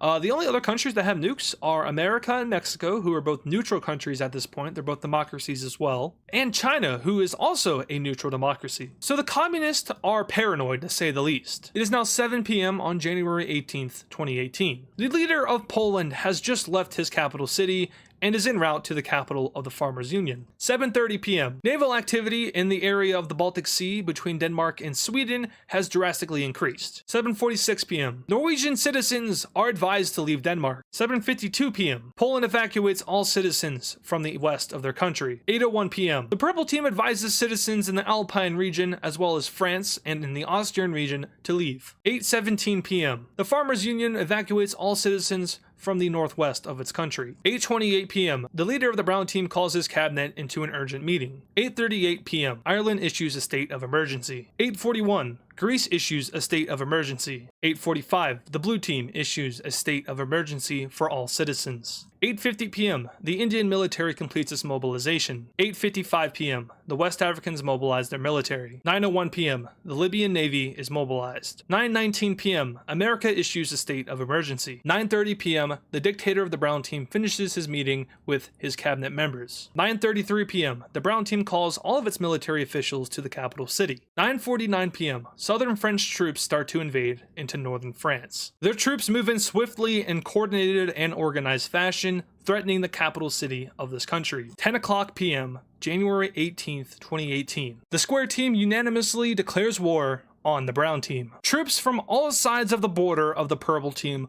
will start to spill in to the Dutch Empire. The orders given by the communists are simple: capture all major cities and defeat the empire. Bring an end to fascism. Bring an end to radical ideology that is not ours. Fascism is an evil ideology that must be defeated. The brown team is the main perpetrator and the one who is responsible for the growth of such an horrendous ideology. Communism will triumph fascism. That is the message of the communist to the brown team and its citizens. You made the wrong choice. Fascism has no place in Europe. Norwegian troops also break through the front lines, now entering into the north of the brown team. And on the first night of the war, 3 major cities of the brown team are captured. The brown team wasn't aware of this invasion until the day of. Military mobilization by the communists was carried out in a very secretive fashion. Nobody opened their mouth, whether that be because of purges in the government or because of the threat of dying. Not one communist in the Square Team Alliance said a word to any spy or to any foreign operative. Nobody knew that this was coming other than the Square Team. Or is that true? Maybe there was another country that knew about this coming invasion, but that doesn't matter. The Square Team is fully united in its cause to bring an end to the brown team and to restore Europe to a former glory, one as they claim will be led by communism. In Norway's case, maybe not communism, maybe socialism. But they're mostly supportive of their cause. Their thinking is, we'll get our land up north and we'll do what we want with it and we'll let the rest go to communism. We don't care. Now, while this attack on the brown team was a very calculated one by the communists, they didn't really foresee the issues which could be happening in Africa. Now, of course, the communists aren't completely stupid. They know how close the brown team is with nations such as West Africa, nations such as Brazil, Ethiopia, formerly the green team. But what they didn't account for was the parallelogram alliance sending an ultimatum right to the doorstep of Rome. That ultimatum states this: leave the brown team alone or face the wrath of a united fascist front. This is a threat not only to the purple team, but to the entire communist bloc in Europe. The parallelogram alliance is threatening war if the communists do not leave the brown team alone. The leader of the purple team will get this ultimatum and they will consider it. They'll call the leader of Norway, the leader of Poland, the Farmers Union in Iberia and southern France, and together they'll make a decision. They send their response back to the capital of the gold team, and the gold team is met with a hard no. The communists will not stop their invasion of the brown team, even if it means the parallelogram alliance getting involved. And so be it. The parallelogram alliance declares war on the square team. Ladies and gentlemen, that concludes the Age of Aggression, and I want to warmly welcome you to World War IV, at least the beginning of it. If you guys enjoyed today's video, make sure to leave a like on it and subscribe to the channel if you're new. All the support is greatly appreciated as we're trying to get to 200,000 subscribers by the end of this summer, and I will see you all in the next episode, which might or might not be a part of a daily upload week during the second week of June. It will be, so I'll see you there. And of course, thank you to all our super fans. This includes Serminator, IC Static FN, CTG on YT, WICSO, Euroball, Augusto, A Norwegian, RS, Gail Martinez, America and Canada and UK, Zaylance, the leader of the AZO, Freezioi, Laser Taze, Pablo Sigma Cat, Death Strider X, Hammer Toad 45, and of course, DW Cool Dude. Once again, thank you guys.